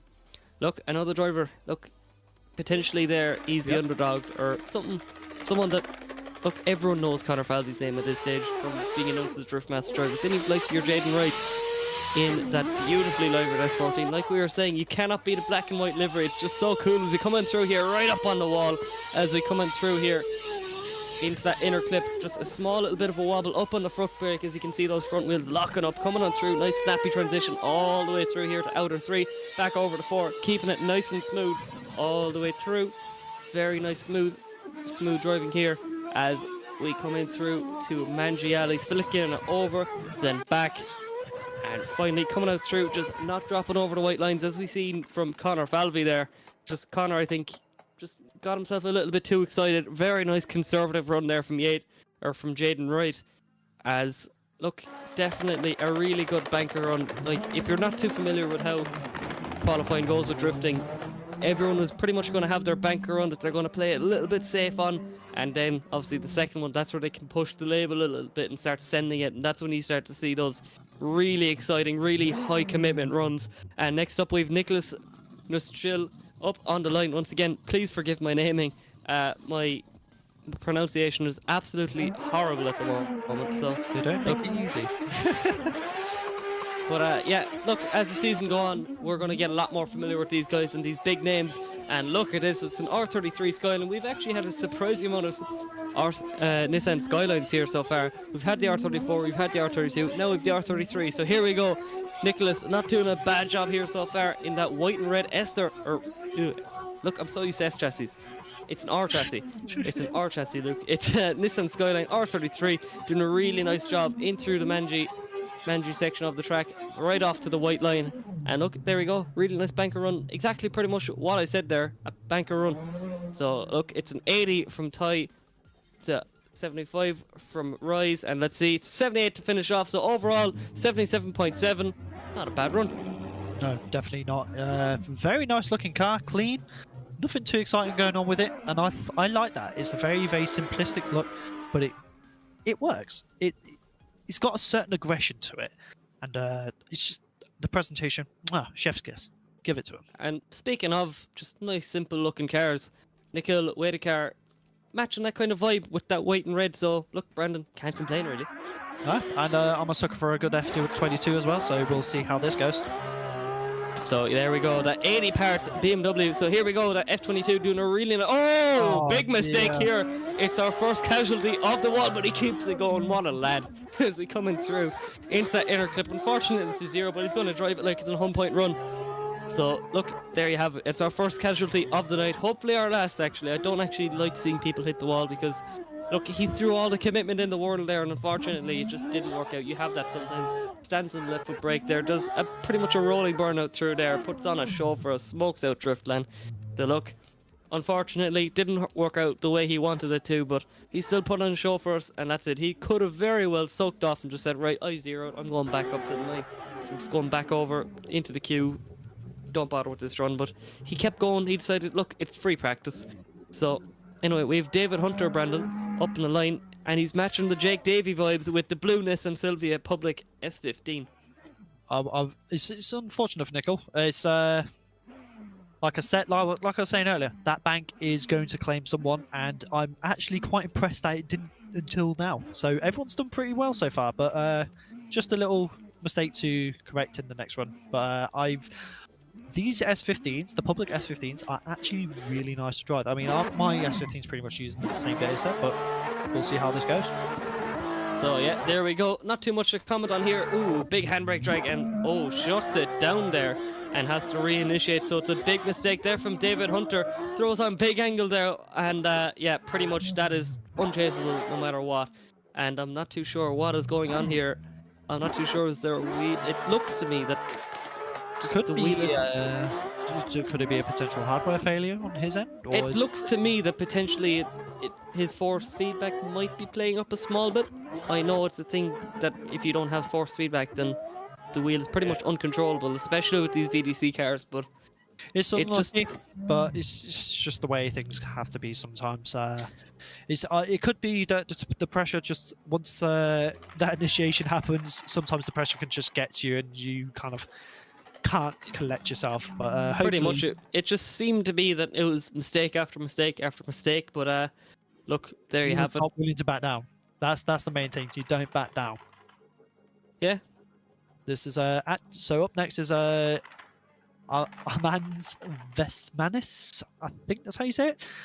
He's actually one of the first drivers of RT Riga coming up today. So I'm really excited for this because this is Edgar's team. So I have high hopes because they're very successful in other series. So I'm hoping for some good driving today from them.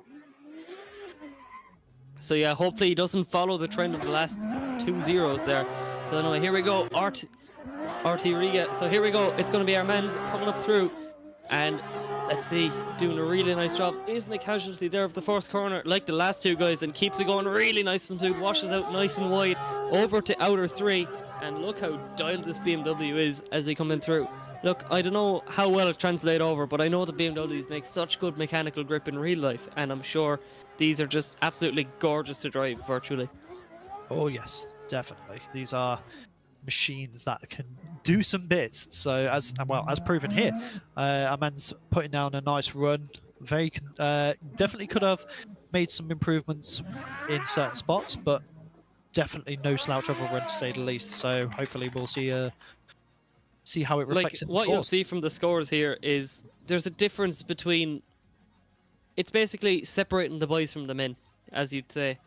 No, you can do a really nice run and then have it be bested a lot by another person because the judges, they just know exactly what they're looking at. They know exactly what to look out for. So we've got a 77.3 for a man, so good run. Definitely got a big chance at the top 32 tomorrow, so we'll have to see how the rest of the qualifying session goes. Yeah, definitely, but he still has that second run as well to improve on. So exactly. But look, it's grand to say like you're at a practice day or anything like that, or even a smaller comp, and you know you'll think that's an amazing run, but then you're not going to get that highest score, and you're thinking, right, what do I have to do? Why are these guys getting the big scores? And I think that's what separates a good driver from a great driver. But look, Vadim doing it all here with an 87 on the board for his banker lap. And potentially, maybe he left some in the pot there the last time. And let's see what he can do. So far, he's doing absolutely amazing here at Driftland as he comes in through into Mangiali. As look at this slight bit of reliance there on the left foot brake. It just seemed that the car stalled up a little bit there, just slowed it down a small bit. But overall, not a bad run there from Vadim. Yes, definitely. I liked there was a nice bit of angle on the top of the bank as well. He held that very, very well. Yeah, so definitely. Now that's here's quite a man. easy to do it. Here's a man coming out to make an impression, and unfortunately he didn't do it in the first one, but I'm sure he's going to do it here. It's at Drift Games S15 as he rockets off to the start line. He is not wasting any time here. It's going to be Connor Falvey, so the Cork driver here from Cork City. So here we go. I'm excited for this one. I am very Connor Falvey in that replica of his real life car, which is always a flex, having a replica of your real life car in virtual form. So here we go, Connor Falvey doing absolutely amazing. Small bit of a shallow up coming in through into the inner clip. Obviously Driftmaster's driver here throwing on big angle there in through that inner clip, flicking it back over. Look at this from Connor Falvey. Obviously did some really impressive driving last year as well. Small bit of a waiver, and yeah, look, I'd actually love to hear from Connor how different this is to the real car. Obviously he's so much experience driving from like your Irish Drift Championships, your Irish Drift Kings, and I'd love to see the difference there from translating that over to the virtual world. But let's see, what will it be for Connor Falvey in the second qualifying run? He has to improve there from that 67.3, and he doesn't improve massively actually. It's going to be a 74 there for Connor Falvey unfortunately, but that still might see him through the battle action. So look, that's a big upset there, Brendan. Oh yes, for definite. Well, mind you, you know what? Any improvement is a good improvement. Oh wow! We have Jaden there showing off the engine. We just had to make sure. Look at this, boys. I've modelled my engine. No. He's scrutinizing it like we've got lines. You can't see them; they're invisible. But we've got lines people making sure the car's all right, safe to run. They've taken off the bumpers in the pits clearly and made sure that nothing's hanging off, no sharp edges, to leave debris on the track. So hopefully. We'll see how that goes, but as he's flicking in, not quite catching the initiation, which is unfortunate, but as he puts it back onto the wall, he's putting it into angle, going down the bank. Can he bring it in? Yes, he gets in a clip 3. And it's quite hard way. It's very hard to recover from a mistake like that at the start, but we're going to have to see how this reflects on the judges. Very nice and smooth for the rest of this though, kind of shallowing up into the hairpin, but as he comes through into the last corner, he's trying to save it, and he's over rotated, which is unlucky. But Jared trying to do the best he can to save the run, but unfortunately that's going to be a 0 for this run, but still ends up with a 65.7, so we'll have to see how that goes as the end result for today's qualifying. Look, definitely he'll be there watching on very nervously, but unfortunately that's all she wrote there for tonight for Jaden Wright. So once again, it's going to be that awesome R33 there, currently sitting on the 77.7 for Nicholas.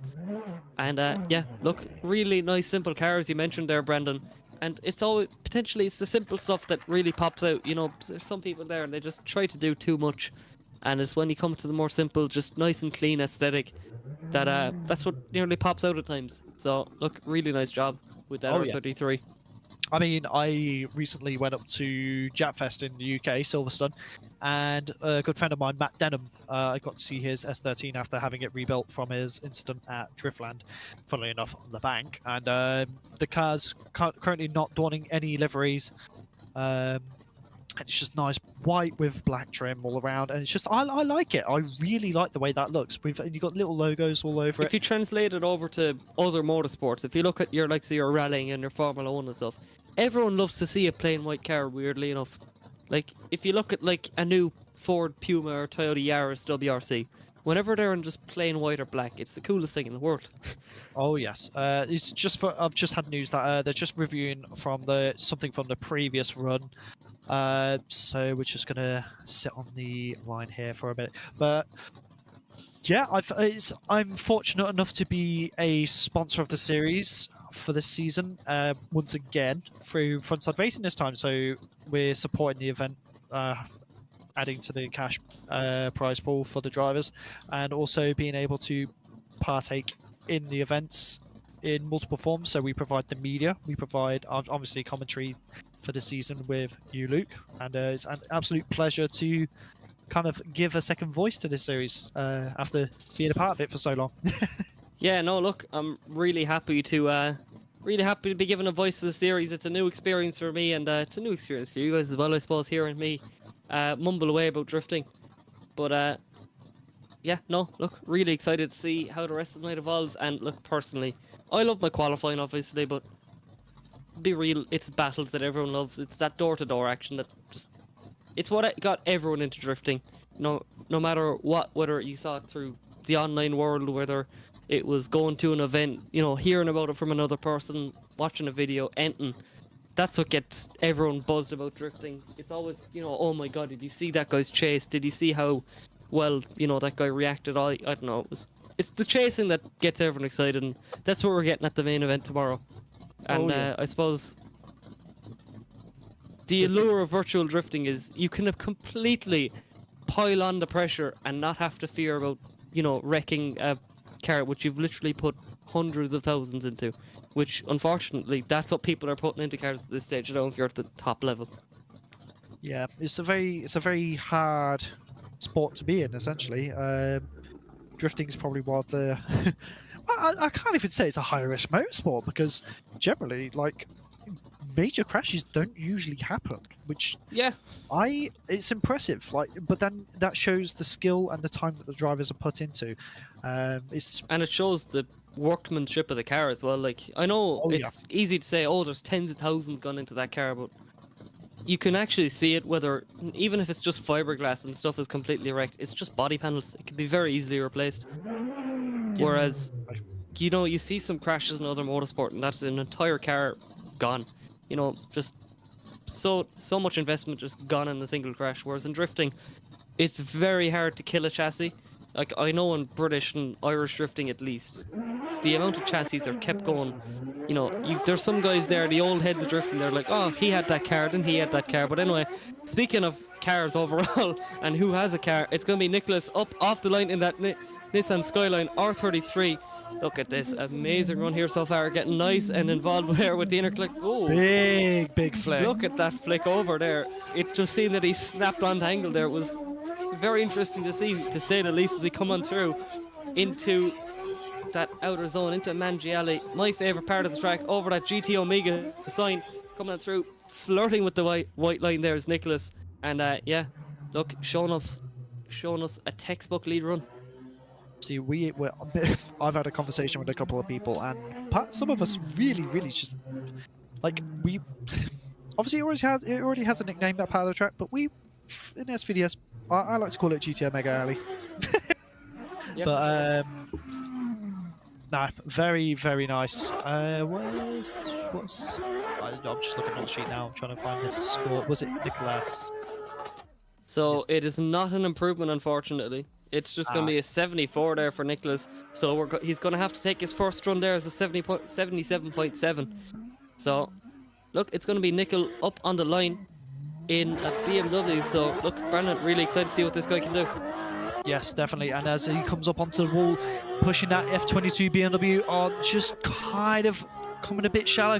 But as he comes down the bank, coming in, bringing it into inner clip 3, very nice, very concise, bringing the flick through into the outer clips. Here we go, running the coming past the office. I'm losing my words, and coming into the head. Neil Dawson is there having a coffee right now. Yeah, I might have to go and shake his hand. But as we come through, just dropping a tiny bit of a tyre here, but bringing it through with a lot of angle into that last section over the finish line. Very nice run. And it's definitely proving to be a challenge for a lot of these drivers. But going from 0, we're actually going to see a score on the board, which is a 55. Not the best score on the board, but he's definitely got a chance still, as this is proving to be a very daunting and challenging track for a lot of people. Yeah, that is definitely for sure. So here we go. I do believe it is David Hunter also sitting on a 0 in that public VDC S15. So look, let's see what he can do to improve it. And look, I know everyone knows the public cars to drive. If you're somewhat involved in any way, shape, or form, you're kind of going to know what these public cars drive like. But it's all down to setup with these two. Separate yourself from the other guy. So here we go, David Hunter in a public car. Small bit of wavering there, and I'm not too sure. Did he get any of those issues sorted out? Because if you remember from last time, I think he must have had. I'd love to get a word from him. Oh, he does a bit of a kickflip there off the bank. So here we go, and yeah, look, not perfect there at all from David Hunter. I'm not too sure what's going on. Potentially just can't get it dialed. Force feedback issue. I'm not too sure what's going on. But look, it's an improvement there from his last one. But I can't guarantee that that's gonna get him into battle action tomorrow. It's unfortunate. Is he trying to steal my title? I've got there's a running joke at the moment in SVDS where I'm known as the mountain climber because that bank, that little pool like embankment you see in the middle of the track where in Mangiale, I famously hit and flipped during one of my qualifying runs last season in my PS13, and no one's letting me live it down. So, it's unfortunate, but things happen. Pressure gets to you, and so unfortunately, there he's currently sitting with a 13, and that's all she wrote. I'd say there for David Hunter. it's unfortunate, but hopefully he'll come back next round stronger. At least he got a score on the board. That's the main thing. A lot of people could double zero on this layout, but he didn't let that happen. So it's a good. It's sometimes you gotta take it with a pinch of salt and learn from it. But it was a good effort, very, very good effort. But as we have here, a man's coming through with that RTR E92, I believe, coming onto the wall, onto the bank, getting nice and close to the wall, bringing it down, bringing it into the caution zone, coming through the inner clip, very nice, good pace as he transitions through back onto the wide line, keeping it nice and smooth. As he's got very, very, very smooth driving style from what I'm seeing with this driver, but coming through the hairpin into the last transition, and he's coming through onto the wide. Oh, he's keeping it wide, keeping it wide. He might have had a small tire drop, but we will have to see. So look, just flirting with the edge of the track there. So look, potentially there. Look, he's coming past the tower there. If he has his wallet with him, maybe he can just slip the judges. I'm not saying now that we're no, we don't do that here. If you do want to give us money, we're the commentators. We have no pull whatsoever, but we will say very nice things about you. Oh yes, so that came up with the 76.7. So not quite the improvement he was looking for, but still a good score on the board. He's got a very good chance, as like we've been saying, it is a challenging layout, and I think is going to be one of the most competitive qualifying runs we'll have all season. Not in the sense of high scores, but trying to get a high score, essentially. Yeah, for sure. Look, Vadim there being the king there of Group C, Part A, as I'm going to call it, I suppose, because these are divided into two sections. But look, 87, it's really nice scoring there from all these guys. So we're going to head into the next group of lads. So I do believe it's going to be Edgar's last man is up on the line. Yanis? Or is Yanis here? I think it's that, I'm going to guess so. We'll see who comes up to the line. Yeah, we'll see. Look, we'll take it as it comes. As yeah, look, we've had some big drivers past us, and look, a few extra big boys, and look, a lot of unknowns, which I think is always the most exciting part about drifting. It's always cool to see, you know, your big names and stuff coming in, but I love the lads that come in that you might know them, and then you'll know them by the end of it.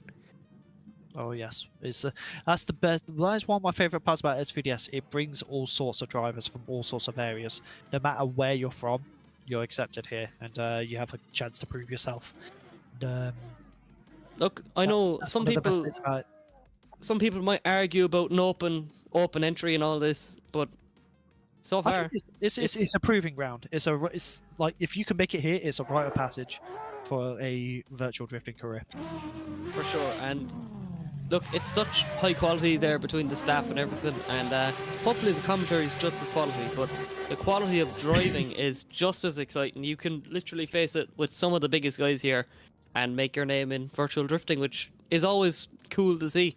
You know, it's definitely just, you know, you can have your big names from Driftmasters like your Connor Falveys, and then you can have the more unknown guys that are gonna come in, and that guy might have more of a chance to win. So Oh yes, we've actually got quite a few interesting names coming in the latest season, hopefully. So keep an eye out on the social medias for that, because there's a lot of news that is coming through for the next rounds. Because not everyone managed to get season tickets, so there's a lot of drivers that are only coming into certain rounds. So we'll have to see. And it does look like it's Edgar Lasmanis coming in for his first qualifying run. A good friend of FrontSide Racing and mine. We've driven together since my first ever competition of sim drifting in general, so me and him have been doing this for quite a while together. But I'm intrigued to see how he does, because this is the first time I've seen him in private cars and VDC data, and it took quite a push from some of his teammates to do. But I'm proud of you, bro.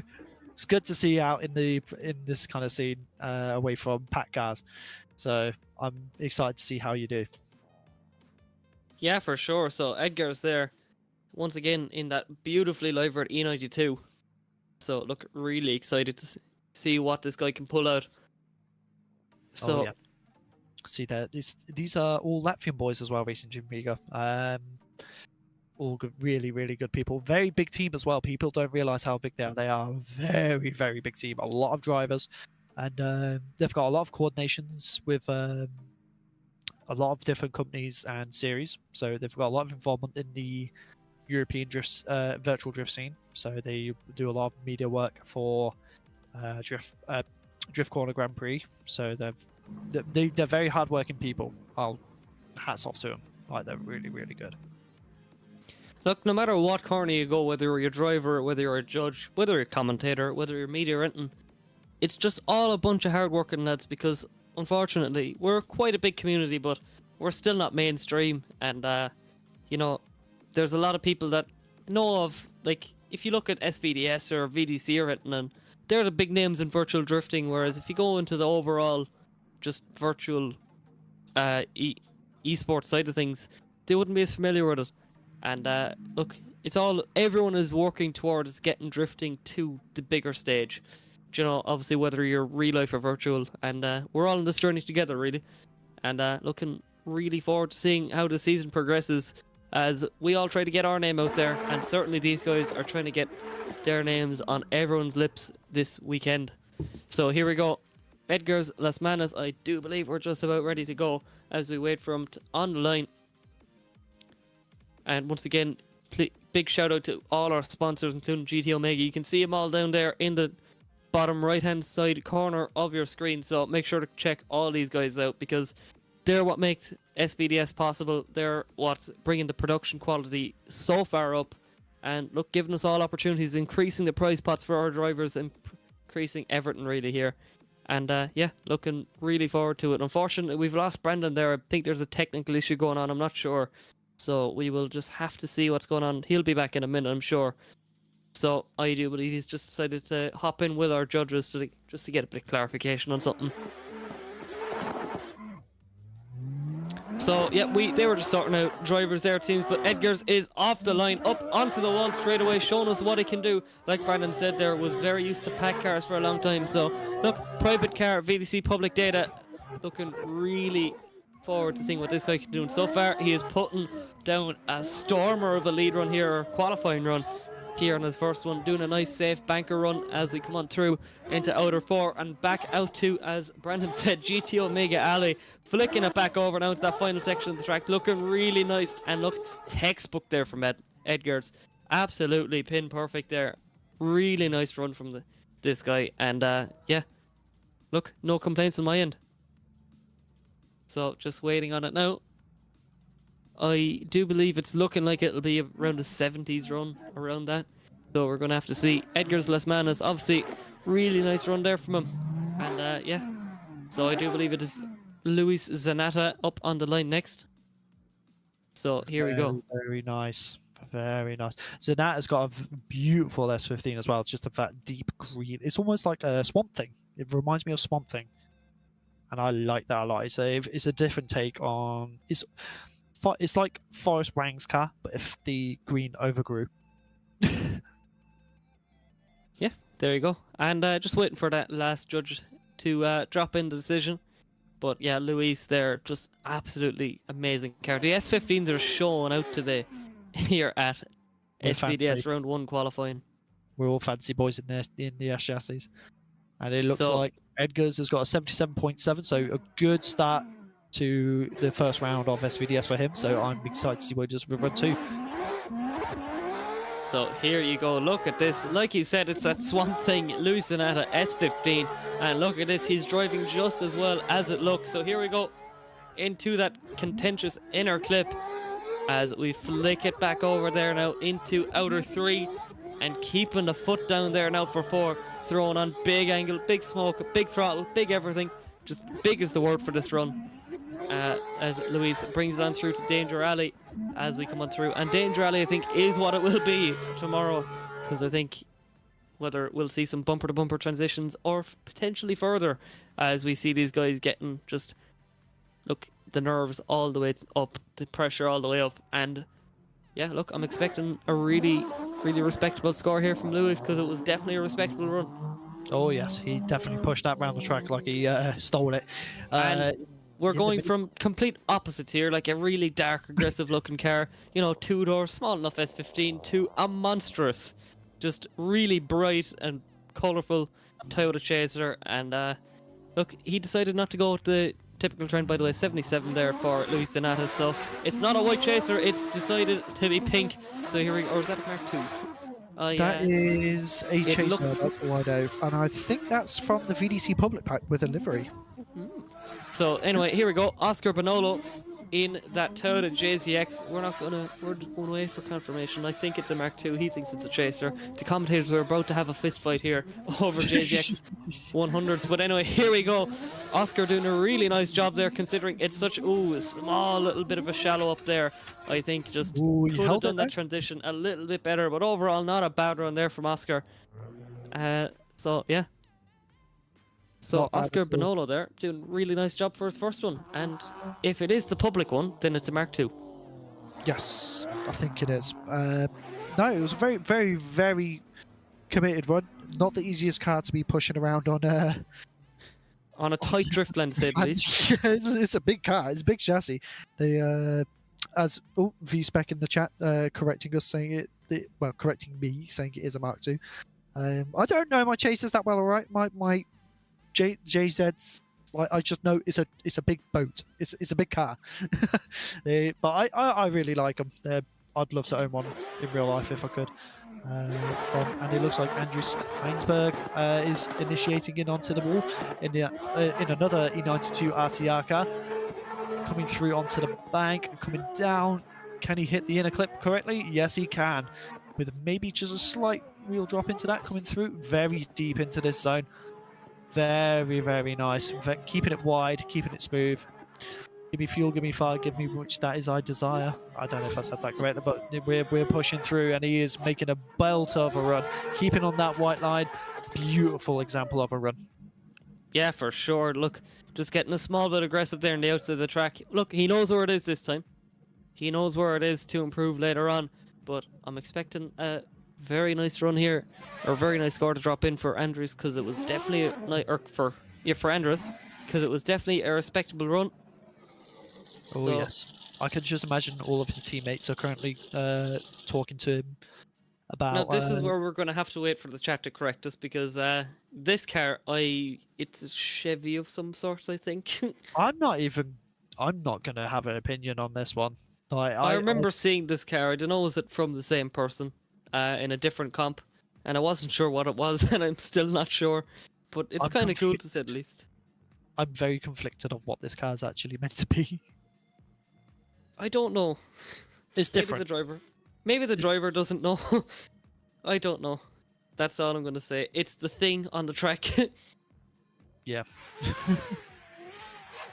Weirdly, they give a bit of a Mark II Focus vibe by the grill. But anyway, here we go. So anyway, it's going to be Omar Baghdadi here off the line, doing a really nice job in the car as we transition back over. Really nice, fast, snappy transition there. Look at that there from Omar as he puts the foot to floor over for outer 4. Oh, that right. So there you go, coming into Manji or GT Omega Alley as we come on through.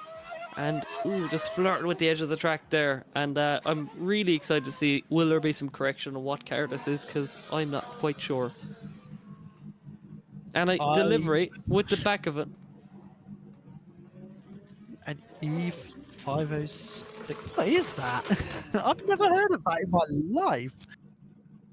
I mean, you know, it's a cool looking car. It gives me IS200 vibes. Massive. I genuinely thought it was an IS200 at first when I seen it at the front first. But I'm probably going to have pitchforks and torches coming to me from CDT later on, but not my fault. I don't know the car. Listen, I don't know the car either, so look. Not my fault. If both of us don't know it, and even when Blackout was telling us what car it was, he was a little bit confused about it, so look, it's your fault. You have a weird car. But it's 79, and we have another CDT car, and this one's a little bit easier to identify. It's just the car. It's the car of drifting. It's a Nissan Sylvia. Dominic Bergman is smiling right now, I guess, when he sees another S15, as he does have one in real life himself. So yeah, look, there you go. Paul Lisowski doing a really nice job there in this Nissan Sylvia, that carbon drift team car. By the way, these carbon drift team lads are coming out and just showing us how it's done team-wise, because look, all of them matching liveries, all of them are really high quality cars, and look, what can you say? It's just really nice job from all of them. As one leaves the track, another one enters.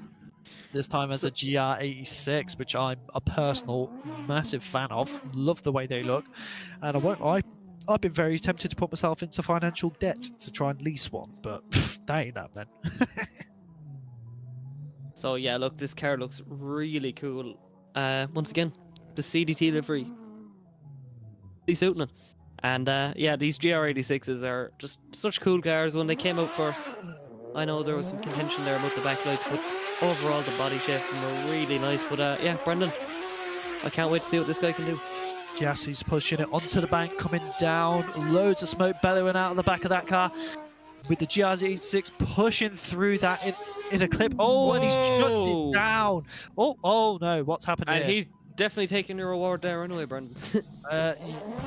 Well, I wouldn't say quite yet because he hasn't done 5 flips, but that's unfortunate. I wonder what happened there. Like, could it have been did his wheel turn off? Did his PC freeze? It could have been many different things, but I'm gonna guess it was a hardware issue related to his setup. So yeah, because the first section of it was just on it. It was absolutely perfect, and then out of nowhere he just decided nope. Yep, from looking at the stream, I've just gone back and it just looks like something disconnected. It just looks like something disconnected or something. So because computer says no. So anyway, yep, it's unfortunate. We're gonna bring it back to Edgar's now in that beautifully livered E92. Such a cool looking livery here, Brandon. Oh yes, it's Racing Team Riga's showing how they do it with that livery. Lots of checker flags coming through the inner clip. Dude, be proud. Come on, son. You can do it. Get through that outside zone. Let's see that wide line as he comes through. We're just struggling to see what's going on here. But seems to be doing quite well. Nice and fluent. Just there we go. And coming through that last corner. Very new, nice and smooth. Almost said new. I don't know what that meant. But no, very, very good from Edgar's. And we're just getting a score coming through now. Waiting on the last judge. Of course, it's RYZE. Typical. So these Racing Team Riga cars are just really impressing me tonight. All of them are just so well dialed.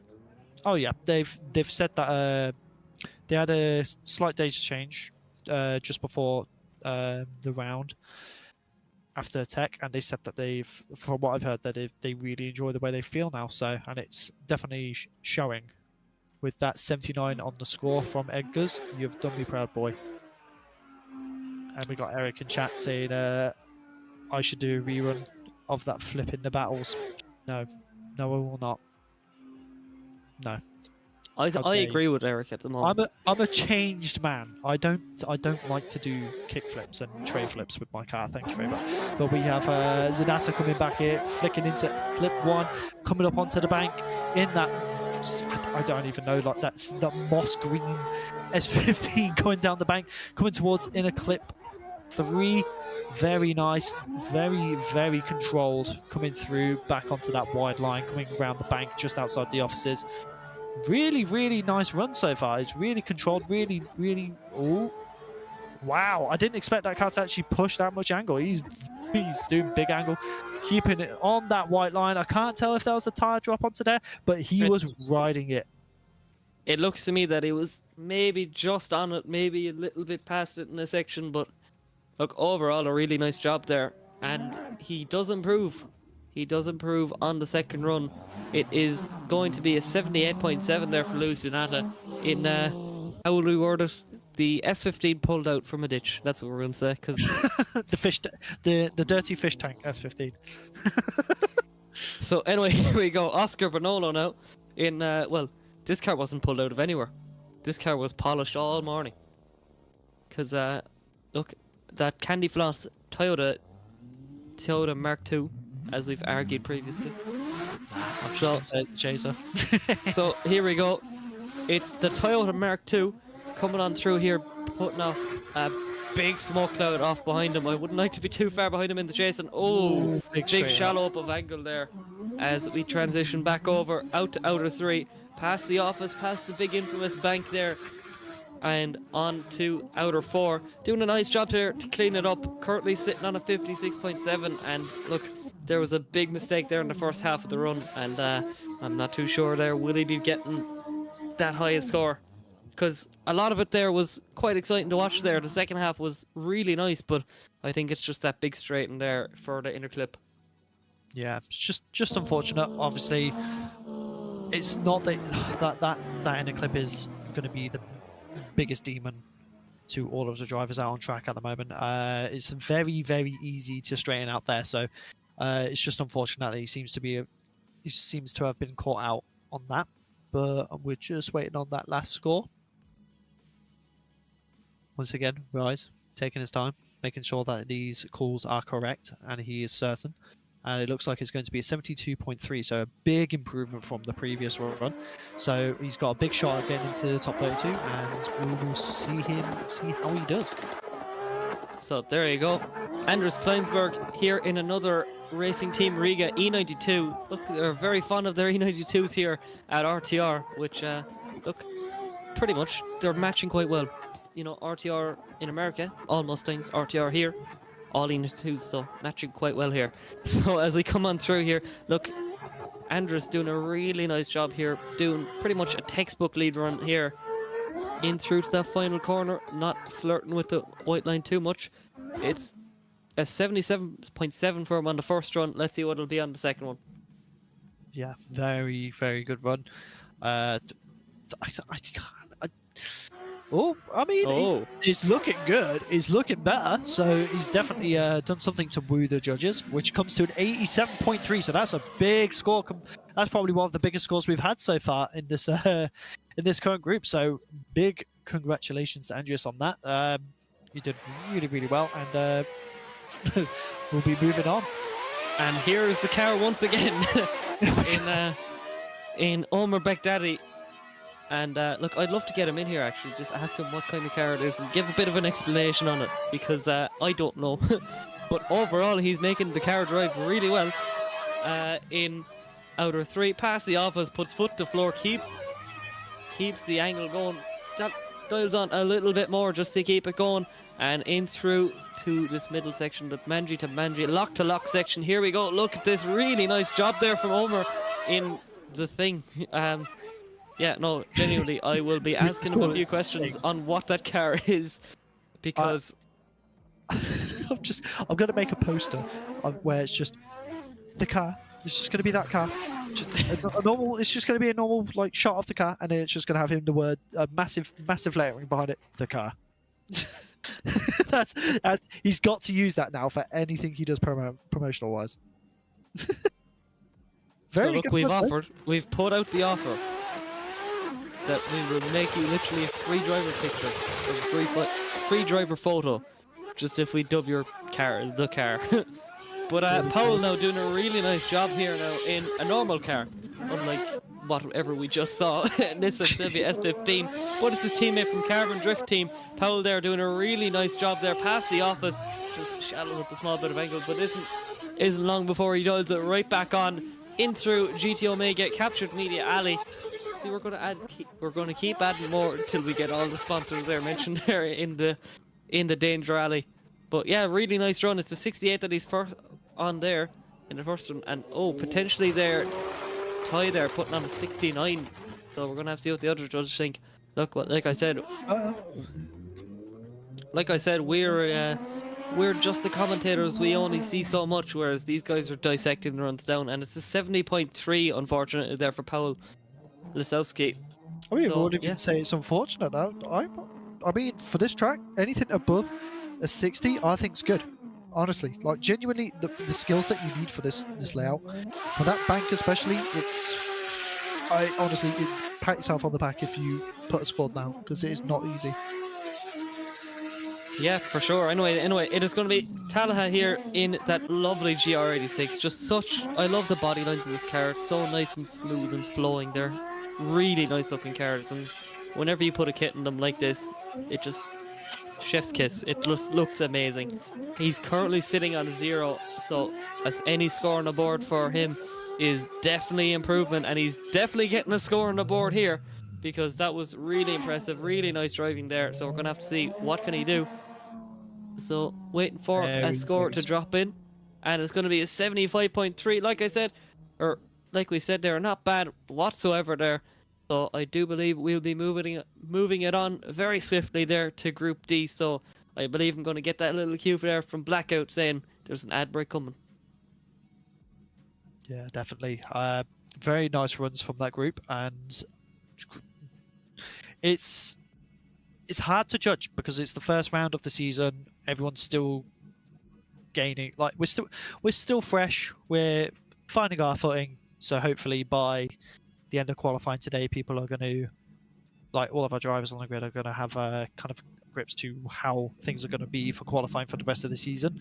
Obviously, it's hard to gauge how it's going to be on the sale, but hopefully we'll see how they get on, and then we'll see you on Sunday for top 32. Hopefully, yeah, for sure. We're just going to take a very quick ad break, so bear with us, and yeah, appreciate the ads.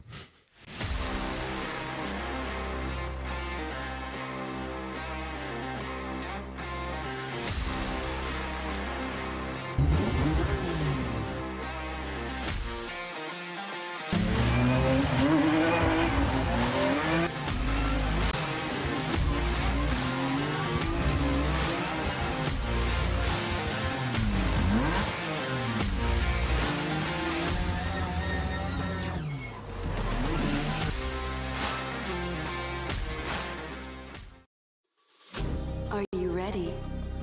I'm ready.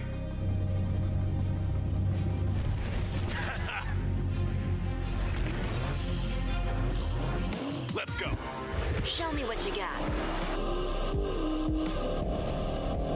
Oh, Is that everything you got?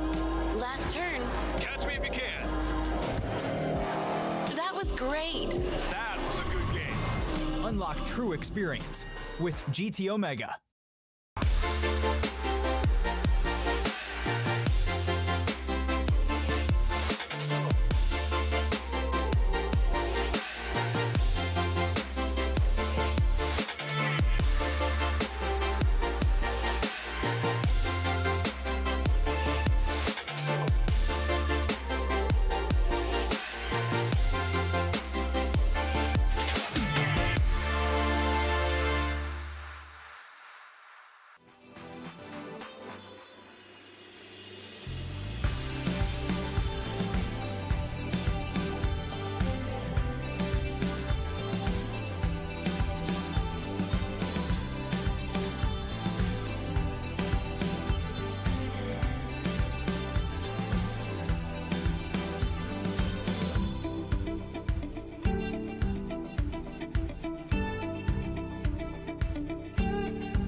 GT Omega.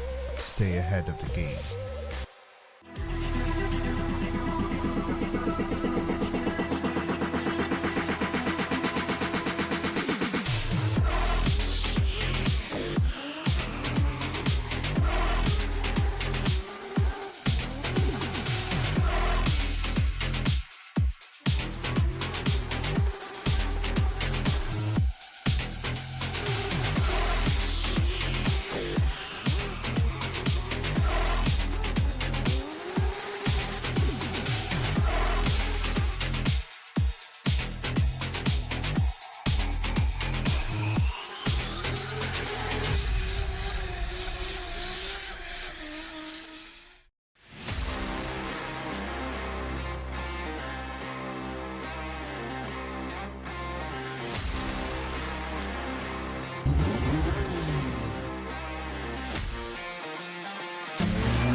Are you ready?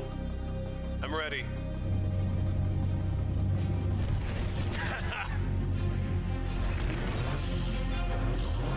Let's go. Show me what you got. Oh, Is that everything you got? last turn. Catch me if you can. That was great. That was a good game. Unlock true experience with GT Omega.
GT Omega.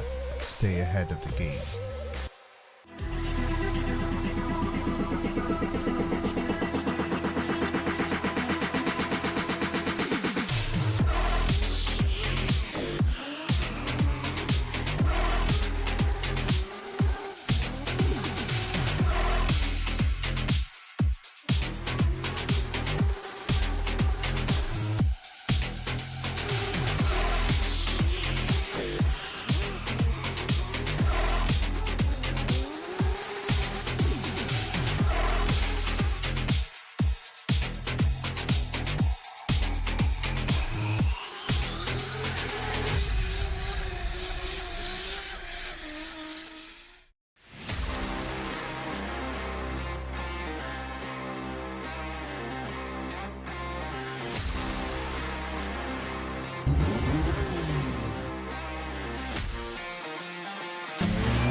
And you guys are very welcome back to SVDS. And just a little update there on our standings. It is currently still Ernestus Ukabilis with a 93.7 top in qualifying. Then Marcel Studinsky, then Owen Magner, Mark O'Rourke, and then Andreas Kleinsberg there to round out our top 5. Now Brandon has gotten a small bit of word there and a little bit of insight there from our judges just to inform us there on why some of the judging just seems to be very harsh and why some people aren't getting those high scores.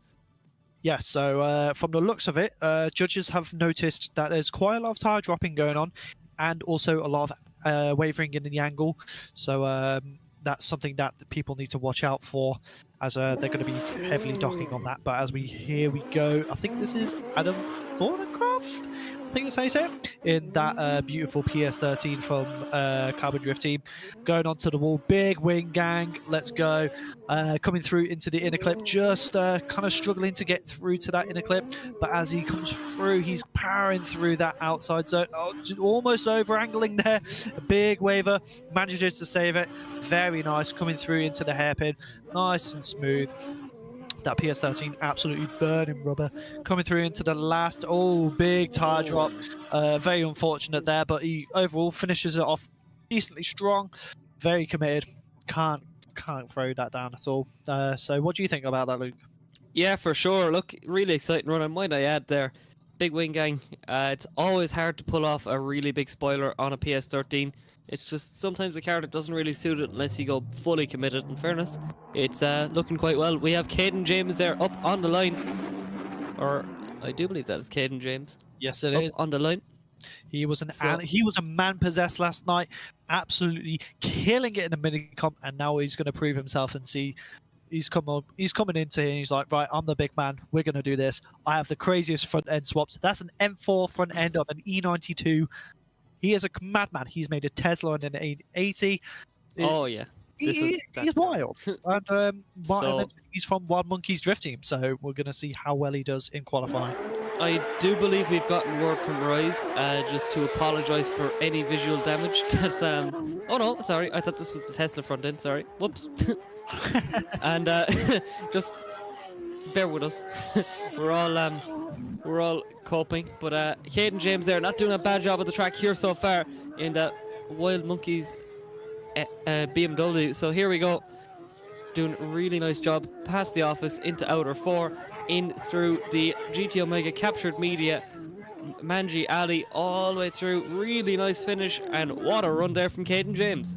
Yes, definitely a powerful run, and the chat's currently fully supporting Wild Monkeys and Caden, so it's really nice to see. But he comes out with an 80 for his first run, so solid start to his qualifying day, and we'll see how he gets along with that. But up next is Brendan Stacey, the man from Land Down Under himself, Mr. 1000 Ping, as I like to know him as, but also another PS13 with a massive wing. This time, might I add, none of us can complain. Absolutely no one can complain about time zones. This man is so committed to be here tonight. And look, I always love to see an Aussie. Such a great culture, such a great country. And look, just always nice to see. And look, let's see what Brendan can do here tonight in that PS13. Yep. So Brendan's, really excited to see. He is a talented driver as well.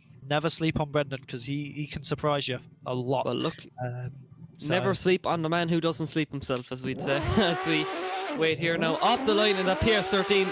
Brendan getting himself nice and familiarised in that Cusco PS13 on big angle here now. Look at this stylish driving as we come on through into that inner clip. Ooh, small little wavering there off angle. The judges have mentioned this, as Brandon there mentioned.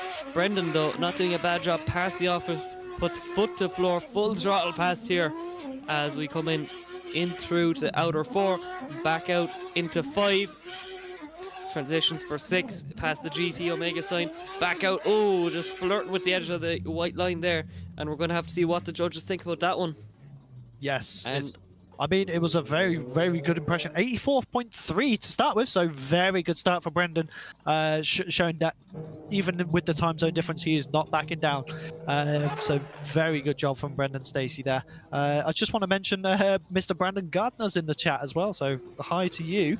Hope things are all good, and welcome to the party. Oh, and I must say, it is a good buddy of mine here, Mr. Harvey Cundy, in that Form 7 S15. So Harvey is a really good mate of mine there, from Sheffield. He's a connoisseur of crashing Volkswagen Polos.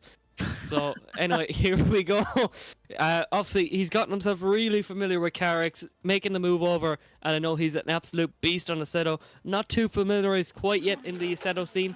So, look, really exciting to see. I'm not too sure what comps he's fully done in Assetto before.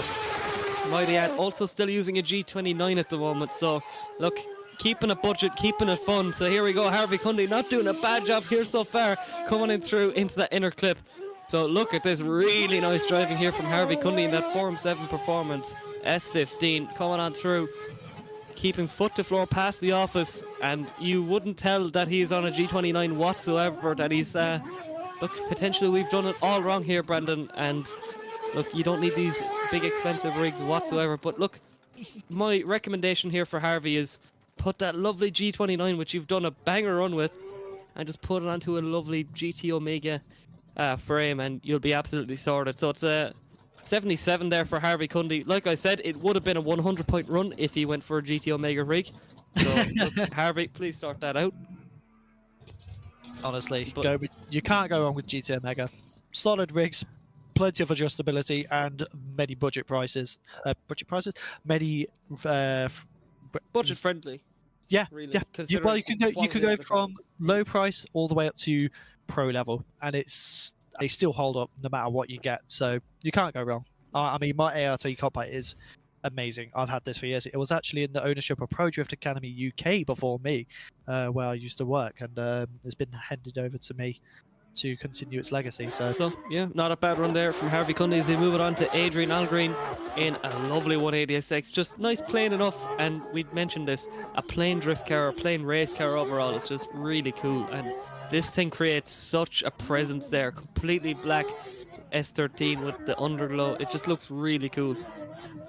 Oh yes, this is remember what I mentioned about Matt Denham? This car gives me that vibe. It's almost identical, but just a different color, and I love it. It's a beautiful car coming into that last section, playing with the white line. Man, my guy wants that high score. Yeah, really nice run there from Adrian, and look, excited to see what he can do. So I wouldn't be surprised there if that was in the 80s, but like I said, the judges will have their own view. So 78, 79 and 72, so look, not quite enough there to get himself into the 80s. It's going to be 76.3, and we are not subtle whatsoever here with the next car. It's going to be Brian Gardiner. Yep, there we go, Gardiner. There Another R33. Amazing. So look, everyone loves an R33. For a good while there, it was the most underrated R chassis, but I think they've gotten the respect they deserve now. So anyway, here we go, and that's Swift R33. I love the flag on the back, by the way. As we come in through there to outer 2 and back over into the inner clip, and ooh, small little bit of a shake-up, but he keeps it rocking. Transition it back over into 3, keeping foot to floor. Look, really nice pace here from Brian.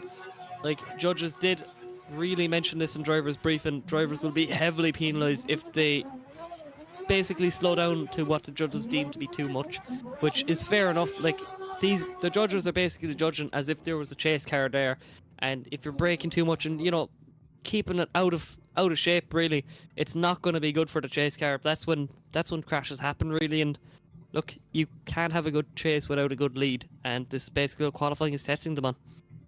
Yep, definitely indeed. Not a bad start for this group. Starting strong with Brendan Stacey with an 84.3 at the top, with Caden James with an 80, Harvey Cundy with a 77, and Adrian with a 76.3. Yeah, so Junk Racing, Wild Monkeys, and Dorisha Motorsports there. Former team mine in Dorisha, so shout out to all the boys. But yeah, no, look, really excited to see what these guys can do in the second half of their qualifying run. So here we go, Adam Hordycraft in that Carbon Drift team, PS13, doing a really nice job here so far. Currently sitting on a 51.7 after a big mistake at the end of his run. And look, not doing a bad job here. Could have been a small bit more aggressive coming into that inner clip and just tidied up a small bit. Whereas coming past the office, he puts foot to floor once again. Like all these guys, look, they're not afraid of going too fast, that's for certain. because all these guys are so well committed, and this guy is making sure he gets a run on the board just past the white line again, it seems. So look, that outer zone is catching him. So It seems to be getting a lot of people so far, but to be fair, is very that last transition is a make or break just as much as the bank, because that outside line comes at you very fast, so you have to have a lot of commitment and a lot of grip to be able to get that round, get it nice, keep on the line. If you and that sand bunker will get you as well if you're not careful. So you've got to be very, like very that, nice. with the wall, you have a wall to base it off. You know, you can plant it in the wall, whereas with a white line, especially, all these guys are. So obviously, a lot of this, the judges will be basing it off when you're driving, you'll be inside the car, you'll be using your roof cam of some sort, so it's actually nearly easier times to go onto a wall than is a white line, because it's a lot harder to judge if you drop wheels or not. Oh yes.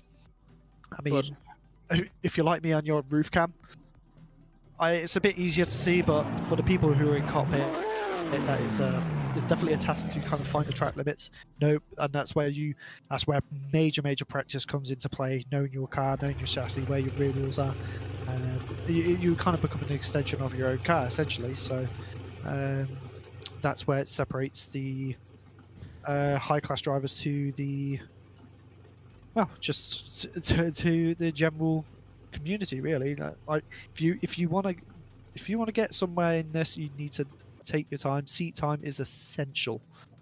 So it's just like getting, like, especially with this, it's so easy to switch from car to car, whereas if you just get used to one chassis, get used to one car for an entire season, it will definitely stand to you. Like, I was driving a few different cars when this layout was first released, just to test it out for my own fun, and I was struggling. I moved it over to my own S14 that I have made, and look, it was so much easier after that, because I knew exactly where the car was and how it was going to react. Like, so all these guys have everything dialed so well, and look, it's all about getting comfortable, getting seat time, and so I do believe it's Caden James now off the line in another really cool looking car. Didn't you say it's an M4 front on an E92, and yes, look, it looks at home.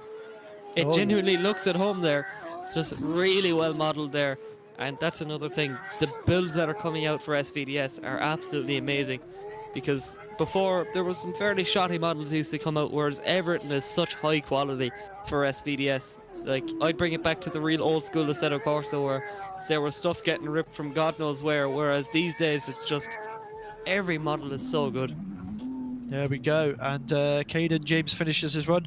Really, really, really, really committed and nice. A lot of speed, a lot of angle, very smooth. The one coming through that last outer line there, I did see a little waver of the front wheels. Maybe he was just starting to feel the car try to resist and over rotate, but he held that really well, and I think this is going to be a really, really rewarding score. So here's where you could put on a bit of men at work now, because it's the land down under here, and he opens the door. So it's a bit warm in there. So that was actually a lower score from the previous. So he got a 70.7. So I'm not a judge, so that actually took a bit of a surprise me, which is unfortunate. But he finishes the event up with an 80. So weirdly enough, the Australian has come over to Scotland, cold Driftland, which it's an amazing spot, Driftland, but everywhere I've heard that is kind of the general consensus, it's quite cold. But anyway, here we go. It's the man who's used to t-shirts and shorts. It's Brandon it's Brendan Stacey. Brandon Carter, what do you think? I mean, I'm not quite him, but he seems to be dealing with this quite well. He's just undershot the inner clip just by a smidge, but he keeps it going. He's put the power down onto that big sweeper of a corner, coming around to that outside clip just as he's coming into the hairpin, keeping it nice and smooth, bringing it around to this last transition through the power alley. I think he just drops a tyre there, but overall strong finish and a really good run. Yeah, for sure. And even then, he has that 84.3, which will guarantee him in battles. I'm pretty sure. Like, I think the cutoff at the moment is what, 72 point something. I think so. So that was a 75.7 from Brendan. So yeah, another case of tyre drops being very, very friendly. So the cutoff is now 75. The man who's just above it, my former teammate from Dyce Motorsports, it is going to be Harvey Cundy. So look, he's on a G29, showing what these DD boys how he can do, and just showing you don't need to put big money in order to make it. And you know, it's nice to see these budget kits coming out as well, because Harvey's a really good driver, and it definitely shows. Oh yes. Oh, we got the the lighting system just adjusting there. As you can see, we've got a string and wires just moving it. I think we've just got a couple of issues with drivers not being able to see, but as he comes out the light, he comes in and flicks in into clip one, bring it onto the bank, up the bump. Will he control it? Will he keep it stable? Yes, he will. He's onto the wall, onto the outside zone. Very nice. Coming through down the bank into clip three. Does on the angle. Very nice. Coming through the first transition. I think it's actually no, second transition. Don't mind me. Coming through the sweeper outside the offices. Neil's giving him a big old wave coming into the hairpin. Very nice, smooth run, consistent, beautiful. Harvey, you are the man. Let's go. Coming into the last corner, across the finish line, and he's going to be a run. He's going to be really proud of that one, especially because he didn't crash cut in road. So there you go. He's going to be delighted looking back at the stream there, because I tortured him with that before. He kind of hated me. But it's an 82 for Harvey Cundy in his second run. Get up there, Harvey boy. So here we go. Nice. Really happy to see. He's so comfortable. He's always been kind of around for, you know, just driving around, having nice practice sessions with everyone. But it's so nice to see that he's transitioning well into the kind of comp side of things. And yeah, no, really happy to see that from Harvey. Now it's going to be back to Adrian, currently sitting on a 76.3. So can't wait to see what this guy can do in his second run, Brendan. Yes, definitely. It's coming in into that black S13 hatch. Coming onto the wall with that big wing. Don't want to risk that, mate. That's a lot of money there, but he keeps going, and he's coming through into inner clip. Oh my god, I can't. My brain's frazzled. Back out to 3 now. Yes, and he's coming on to the big sweeper, as we can see, coming into the hairpin, keeping it nice and angled. He's pushing on the angle there. Jesus, he's really going for it. Just as a slight tire drop coming into that last outside clip, but hopefully he won't be docked too much for it. Very nice run. Everyone seems to be doing really well on this layout compared to what they were all thinking. As soon as people saw the bank and first tried it, they were all beating themselves up, thinking, no, we can't do this, we're not going to do well. And everyone seems to be doing pretty consistent around it. So I think people are having more issues doing tire drops down in the bottom half of the track more than the bank. So that's definitely an interesting thing to see. But I think that's one big thing with drifting. Oh yeah, he comes with a double lot of people 6.3. Double. Oh, he matches his last run actually. Yeah, you're right. He is consistent. The big thing with drifting, I think, is a lot of people there knock themselves out before they're even driving, which is a big thing. Oh, speaking of, big mistake there from Brian Gardner, which unfortunately, that is the end of his weekend, as Blackout mentioned to us in our ear. The cutoff is 75 point something, whereas at the moment now, he's on a 71.7 and 0. So, unfortunately, that's all she wrote for Brian Gardner. That's very unlucky, but hopefully we'll see him next round for a bigger and better improvement. But as you can see here, so the final scores for this group is an 84.3 from Brendan Stacey, Harvey Cundy with an 82, Caden James with an 80, Adrian with a 76.3, Brian with a 71.7, Adam with a 65, and Benjamin and Devon unfortunately have not made it. And Devon's actually a teammate of mine on Imperium as well, so it's sad to see, but it's just how things are. Real life commitments sometimes have to come over the sim side, unfortunately, but hopefully we'll see them next round as well. But overall, really good driving. Brendan absolutely killing it. Yeah, just amazing, and I'm intrigued to see what this next group has, because we actually have some decently big names in here, some more Wild Monkey drivers as well. And yep, this is going to be the final group of the round, of the qualifying. Sorry, not the round. We're not quite finished. Yeah, I'm ahead of myself. You, unfortunately, guys, you will have to deal with us for another day for battles tomorrow. But yeah, there's some really exciting drivers here coming up. So let's see. Waiting for these guys to jump in and get up to the line. one of them being Donique Joseph, and Donique yesterday was also at the minicon that we did. He took first place in that, and he absolutely shredded it. He's a filthy good driver, and as you can see there, the semaphore going out, giving it a nice little 1-2-1-2. Let's go, let's go. Come on, Can we rings. Yeah, rings. come on, lad. Let's do some rings in the semaphore. Beautiful. I want to see a full qualifying run done on the semaphore now. I'm not gonna lie. Beautiful stuff. That is our head judge RYZE piloting that. So if you want to pressure it into doing a run in it, just Everyone comment Spam down message. below. just spam message him on Discord if you're part of the if you're in the SVDS Discord. But no, It's but what yeah, we but- all want to see. Oh yeah, we need a 4-man tandem with them.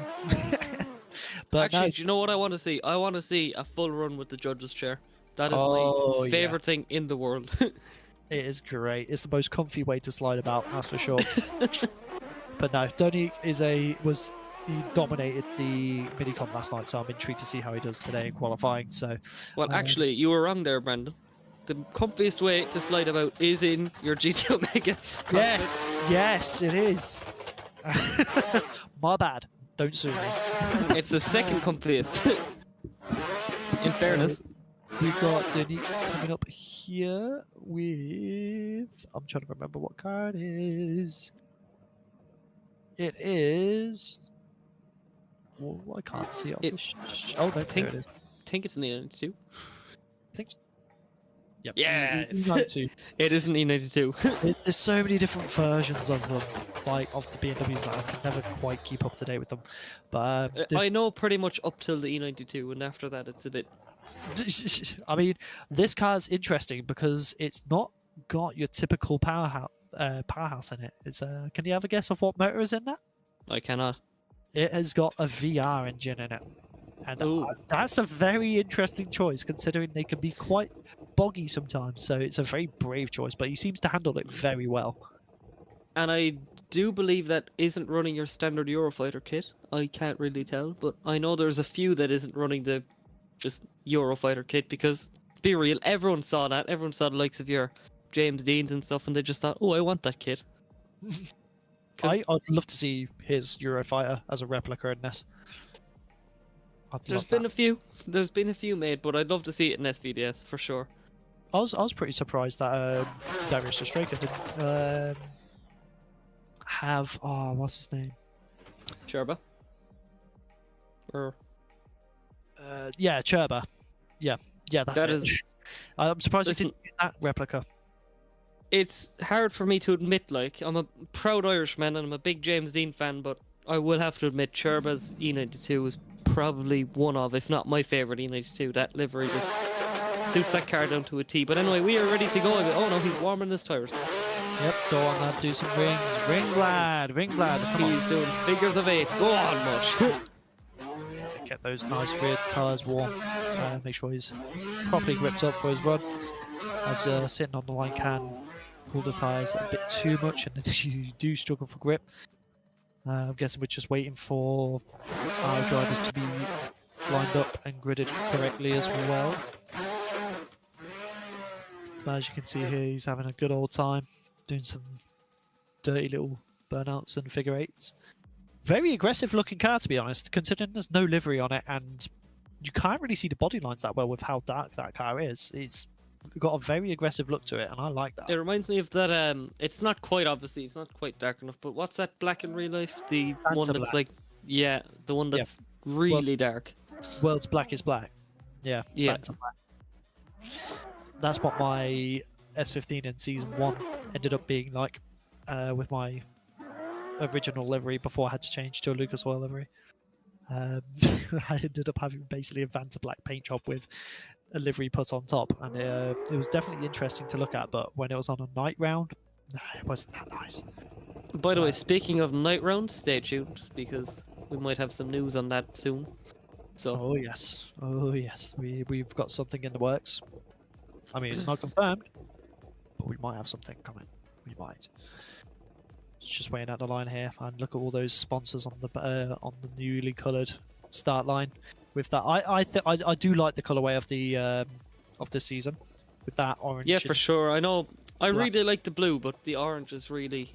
It's like a tiger. You know. Yeah. We're ready to pounce in. Oh yes, we are the hunters. So it's definitely an interesting colorway this time around. I don't know if you've ever been to a Haven holiday park, but I remember the Zoo Troop entertainment team, and I just remember Rory the Tiger, and that's just the vibe it gives me, and I love it. See, Brandon, you're really good for the just references that not everyone will get, but there's going to be a few people that'll be like, "Oh my god, I know exactly what he's talking about." Nostalgia trips, especially if you're in England. Oh, good old times, back when you'd be in a static caravan and you'd just be chilling out. You'd go to the beach, then you'd be on the go-karts and bumpers and everything that they had there, the pedal ones. And then you'd go to the swimming pool and it was just great. And you had a nice chippy on the beach as well. Oh, prime days in my life. I miss when life was that simple, but hey ho, we're here, we're doing skids. I'm not So complaining. there's going to be a GoFundMe to buy Brandon a caravan so he can live out his childhood. Give me a caravan trip. Send me to Wales, please. We're going to send our Brandon off to a fucking Alzheimer's. Now, actually, no. Get a caravan put in Driftland. Yeah, Then I'll that's be what we happy. need. They're perfect. Put it in the middle of the track. Look, we've I'll seen put it that on the mound where the with the listen, marshals. we've seen that he can go up on it. We've seen that he can go up on the bank. So Oh, actually, you can should've put it a done bit that in the air if you want, RYZE. you had to. We're gonna be having words about this later. Seems to be there's a bit of a hold up here. I might have to go and see what's going on. Gonna go and do some reporting. So we are just waiting on the line for Danique Joseph. Once again, the blackest black, as I'm going to call it, E92 BMW. So look, I believe he's going to be warming up his tires once again soon because we're waiting. Oh, he's back. Brandon, what's the news? So we can. I'm just getting a confirmation. They're just gridding the cars, making sure everyone's where they're supposed to be. Those Sometimes. pesky drivers, the downfall of every drift competition. Yeah, they don't seem to have any problems when they're going sideways, and going really fast. But when they're parked up, they seem to have trouble. Oh god. You're on the exact same. Never Drifting, changed. It never drifting right fast down the track. When they come to reversing, ooh. I would love to see you parallel park. To be fair, I say that I struggled to parallel park today, but then there was like You're in an MX-5. Yeah, I know that's the worst bit. But these people gave like a really, really tight gap, and I was just like, nah, I'm not going to commit to that. I don't want to damage my car. Even though I've got a ton of lacquer peel on the bonnet, but we don't talk about that. Like it's called character building, right? Is it red? I can No. partly guess if it's lacquer peel and it's red. No, but Mazda Highlight Silver. Oof. Yeah, it's 18G. It's say MB2. No, not MB2. It's a pre-facelift MB, so MB1 Sport. So it's not the limited edition Sport. It's the Sport. That's the one. I don't even know what's called. You know what? Never We're mind. ready to go. Enough talk about MX-5s. We've got some We are good here. Danique Joseph doing a really nice job here so far in the E92. The tyre warming is paying off as we come in through here. Look at this really smooth run here from Danique Joseph, flicking it in, really aggressive flick over. He hooked that car over to the other section of the track, past the office once again. Neil Dawson is there cheering away as we come in through to outer 4, back over to 5, past the GT Omega sign. That's pretty much a transition point at this stage. Just right after GT Omega point, that's where you transition. We need Navigator, that's what we'll have. We'll have your rally co-driver there, but really nice run. And oh, This could be a big upset for a couple of drivers potentially. let's see here. And It's an 86-point run there from Danique Joseph. very, very nice. I knew he was going to do something high. I knew it. It's like with how he was performing last night, it did not surprise me in the slightest. And So that currently slots him there into 9th position. So look, really nice run there from from Danique Joseph. Michael Silver is next up on the line. Yep.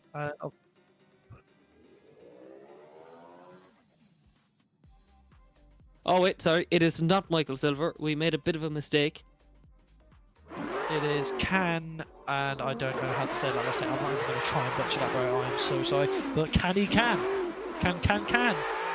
So anyway, I'm confusing myself now. But as he comes through here into the inner clip, sorry, and in that Falcon fuel suspension. I believe that's an Audi Batches replica S15. Is it? Is it? I do believe that is Audi Batches' car back when he was Falcon Tires. Ah, okay. Very nice. So, Did see a nice, a decently big correction there in the line, but yes, he can. I've already lost enough brain cells today. I'm struggling to get my words out now. Can you not? Can you not? Oh no! Ah. Oh, thank you so much for. Okay, you ready for the next dad joke of the night? No. All right, Roberto Camusoni. If you notice the first section of his second name, I wonder what wheelbase he's on. That's terrible. So Can got a 47.7, unfortunately, but hopefully you can clean that up in the next one. Domo Arigato, Mr. Robato is going up next in that GR86. Really nice livery on that. I love the colorway on that. So that black, white, blue, pink, just every color you can think of, it is absolutely lovely. So Roberto doing a nice job here. The GR86s are out to show off today. So look, really nice run here so far from Roberto, past the office, out to outer four, keeps foot to floor now, comes into the nice slow technical section of the track, but he keeps it pinned. You can still see the smoke bellowing out there, flirting with the edge of the track. A lovely run there at the end there from Roberto. Very nice indeed. Gotta say, he's definitely been pushing it in practice, so it's going to be interesting to see how this rewards him. So far, not looking bad. Not looking bad at all. And it finishes up with a 76.7, so he's definitely flirting with that drop zone at the moment. But it keeps him in the competition, so we'll have to see how things go with the second ones. Yeah, for sure. So I do believe this is Philip now. I think so. So, yep, Philip Radanovic. I do believe that's the Rocket Bunny 180SX kit. It looks like, yeah, it's the Rocket Bunny one. So anyway, here we go. Really interesting livery there. Really cool looking. So we coming through. Look at this. Doing a really nice job there between clip 1 and 2. Slowing it down there, and now just a small bit for the inner clip, transitioning over out to outer 3. Keeping foot to floor. And back for 4. And there you go. Doing a really nice job. Let's see how he can handle this middle, or this last section here now. Keeping it really smooth. You see a lot of people there, and they nearly commit too much. It shoots them too much up on the inside, and they just jab it on, try to overcorrect it with the left foot brake. But it was really smooth coming into that second to last outer clip. Oh yes, I mean, definitely coming through that last transition and corner as fast as Sonic, as he has on the side of his car. Pretty cool to see stuff like that on the side of people's cars, showing off their fandom and their hobbies through their liveries. It's very nice, and he comes up with a 72.3, so a decent run, but not quite enough to get into the show for tomorrow. So hopefully he can bring a high score for the next run. So Desmond Brooks now, I love the livery on this car. I just love a really clean comp style, just, you know, abstract shape livery, just really well presented this on Sylvia. So anyway, here we go, giving you another little bit of a look at that ECU Master S15, flicking it up onto the wall. A small bit of a shake up there as we come on through. Small little waver once again, so it's not perfect. I'm not too sure what's going on here as we come on through, keeping that front end. It seemed to me that there was a small bit of, I don't know what went on there. I had to pause up and think what went on there. But anyway, we come on through. Not doing a bad job here, Desmond Brook, but he shoots up too far on the inside. I just talked about it. As, yeah, I think there is some lag issues as well as just shooting too far up on the inside. He's just twitching about a small little bit. Unfortunate about that, but that's going to be a 0 from the looks of this. Or is it? Depends on what I ride. do believe Yep, it is a 0. Yep. So next up there, a driver there, definitely familiar with the real life world of drifting, Callum Allenboy. I'm not familiar with this name, so educate me. So, well, he is a UK drifter. So, look, I've seen a few bits and pieces about him. Drives a S14 in real life too, but he's decided to betray the clan. He drives a lovely blue Zenki. He's gone the polar opposite. He drives a lovely blue Zenki in real life, whereas virtually he wants to drive a red Kuki. So, Well, that's a bit of a kooky choice, ain't it? that's worse than what I said. Had to be done. Hey, I had to get my payback. But anyway, it's the man who betrayed the most stylish clan as the owner of a Zenki S14. I now don't like. Oh, What happened there? that looked like a was massive lag definitely spike. an odd mistake there from Callum Allenby. Was that a lag spike? I don't even know, because as that happened, my game, like, the stream for me lagged out at the exact same time as he ended up going into Yeah, normal, no, I'm so definitely going just- to have to look just into that one a bit more. Definitely a strange mistake. Oh no, yeah, he phased to the wall apparently. Ah, right. So, have you ever seen the connection. Flash? He just did that thing where he went really fast and went through objects. He was going that fast into that initiation that we just didn't even see it. He finished his run Phased. that fast. Yep, he just Judges decided- didn't even see it, so he got an 100-point run, but no one saw it. Well,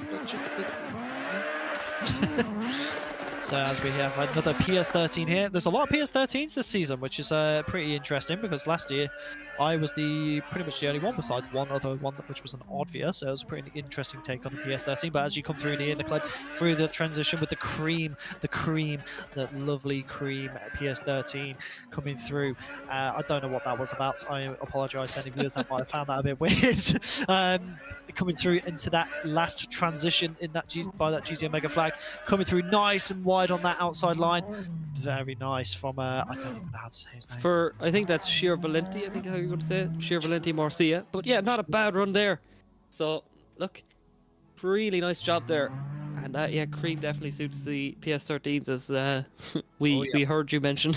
Yes, unfortunately that is also a 72.3 for that run, so hopefully once again Yeah, he has to improve it in order to make it through the cutoff. Damien which- Vega. Here we go. If- This is a man I want to see do well.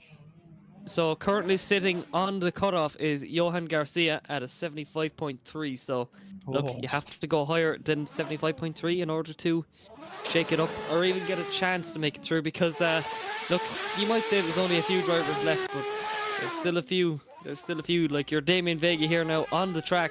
Small little bit of a waiver coming through. Not perfect here so far. I mean, Damien's in the only 400Z in the series so far, so hopefully he can represent the Z community well. He's got a lot of wavering here. He must be struggling with grip, and it just looks like he hasn't got quite the grip that he was hoping to have. Unfortunately, straightening out and having to shut down his run, which will land him his 0. But hopefully he can come back. And I think I So don't think- definitely, if I was in the shoes now of Johan Garcia, and I yeah. saw a certain William Holloway coming up to the line, I think I don't wouldn't be think- too happy. I don't think Damien. I think he doesn't realise that you have to go back to the. There you go. So our drivers have been instructed per your first run. You have to go and return to the back of the queue, so then we can go rotate the drivers back around. So but yeah, we've got definitely. Liam Scahill. Oh no, we have no William Holloway apparently. Okay. Yep. Liam. Oh. Sorry, I unplugged my headset by accident, but we got Liam Scahill in that amazing Toyota Sora. Really big car, but has a big initiation onto that wall, coming up the bank, keeping it nice and wide, nice and smooth through here, coming through into the inner clip, very nice, coming in transition, and keeping it wide, maybe just a tad of a tire drop. Keeping the angle though, very well. Big car to maneuver, very heavy. Actually, I don't know if it's that heavy, but we'll have to see. Coming through into that last transition, keeping it nice and wide. Oh, little tire drop there, but amazing work from Liam. Yeah, no, really nice run from our only Sora in competition. So, unfortunately, it's a 67.7, so the judges just seen something that we didn't quite see there. So, yeah, no. Look, really nice run there from Liam in places, but unfortunately just wasn't put together. Oh no, it's a 64.3, sorry, there was a small little mistake. So look, not fully put together, some little bits of work to do, but overall I think once he puts the work down, I think he can definitely improve it here. So we're up onto our last qualifier of the night. Obviously we're going to bring it back over to the start of the group once again, but it's going to be Edward, Alexander, no. Huza, and Just not what shuts you it want to down, see not at all. whatsoever. That's unfortunate. It's just like I said, that bump on the top of the bank going up that initiation is a killer. It is a very, very easy place to make mistakes. So unfortunately, that just seems to be the way. Who's... Wait a second. Oh, my sheet doesn't seem to have... So we got Jason Cave coming up here onto the line. What group was he meant to be in? Oh, okay. So these... Oh, no, this is the late group. Okay. So we got Jason Cave and that. This is a... So we've got this Tesla's front end swapped. This is the car I was on about earlier. This is the most cursed Supra I've ever seen, but I love it. And if the lights go green, he comes through. And Luke. Once again, I have been instructed there. I apologise for any eyeball damage that this car may cause with that Tesla front end. But listen, we'll forgive him. There's a big dirty V8 under the bonnet. But anyway, here we go from Jason Cave, flicking it in. Look, don't mind the front end. All we need to do is focus on the back, because the back is doing wonders in getting into those outside zones. Doing a really nice job here so far, Jason. Just slowing it down a small bit. Doesn't get himself caught up whatsoever for Danger Alley. Flicking it back over. Right back out to the white line. Really nice job there from Jason Cave. Beautiful example of a run. I had a little play in that car myself, and it is it's an interesting machine to say the least. But and I'm expecting really a big one by car. these scores. Oh yeah, that's a very enjoyable car to drive, to be honest. So, and an 83.7. here we go. So we've got Devon Highland. This is Named after a local nightclub for me, by the way. I'll just mention that. This is a fellow teammate of mine in Team Imperium, so I'm part of two teams technically.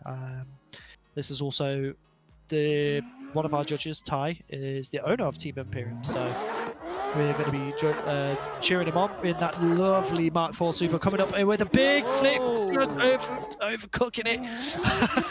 But he tries to save it, just unfortunately he doesn't, and look, keeps it going to put on a show for the crowd. Exactly. But, look, not what we wanted to see there, unfortunately. But look, we'll.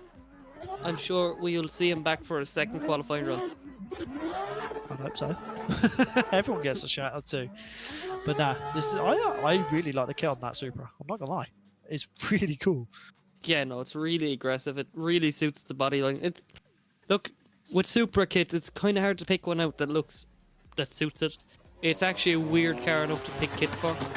But, oh, here we go. Back to Denise Joseph. And straight away he's warming his tyres once again. So, look, he is king of warming tyres, I think. Oh, yes.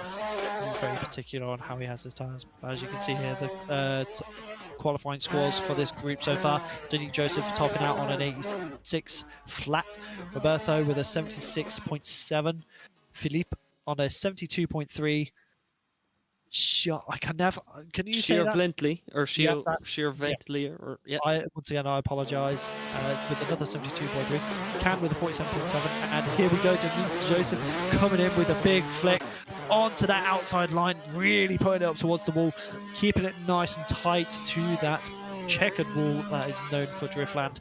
Coming into that inner clip through, really putting it in there, basically kissing that the inner clip cone. Coming past the offices there on the bank, coming into the hairpin. Really, really nice line so far. Just doing what he can to make sure he gets that top qualifying spot. But just coming onto that white line, I can't even see it. There's that much smoke. That is crazy.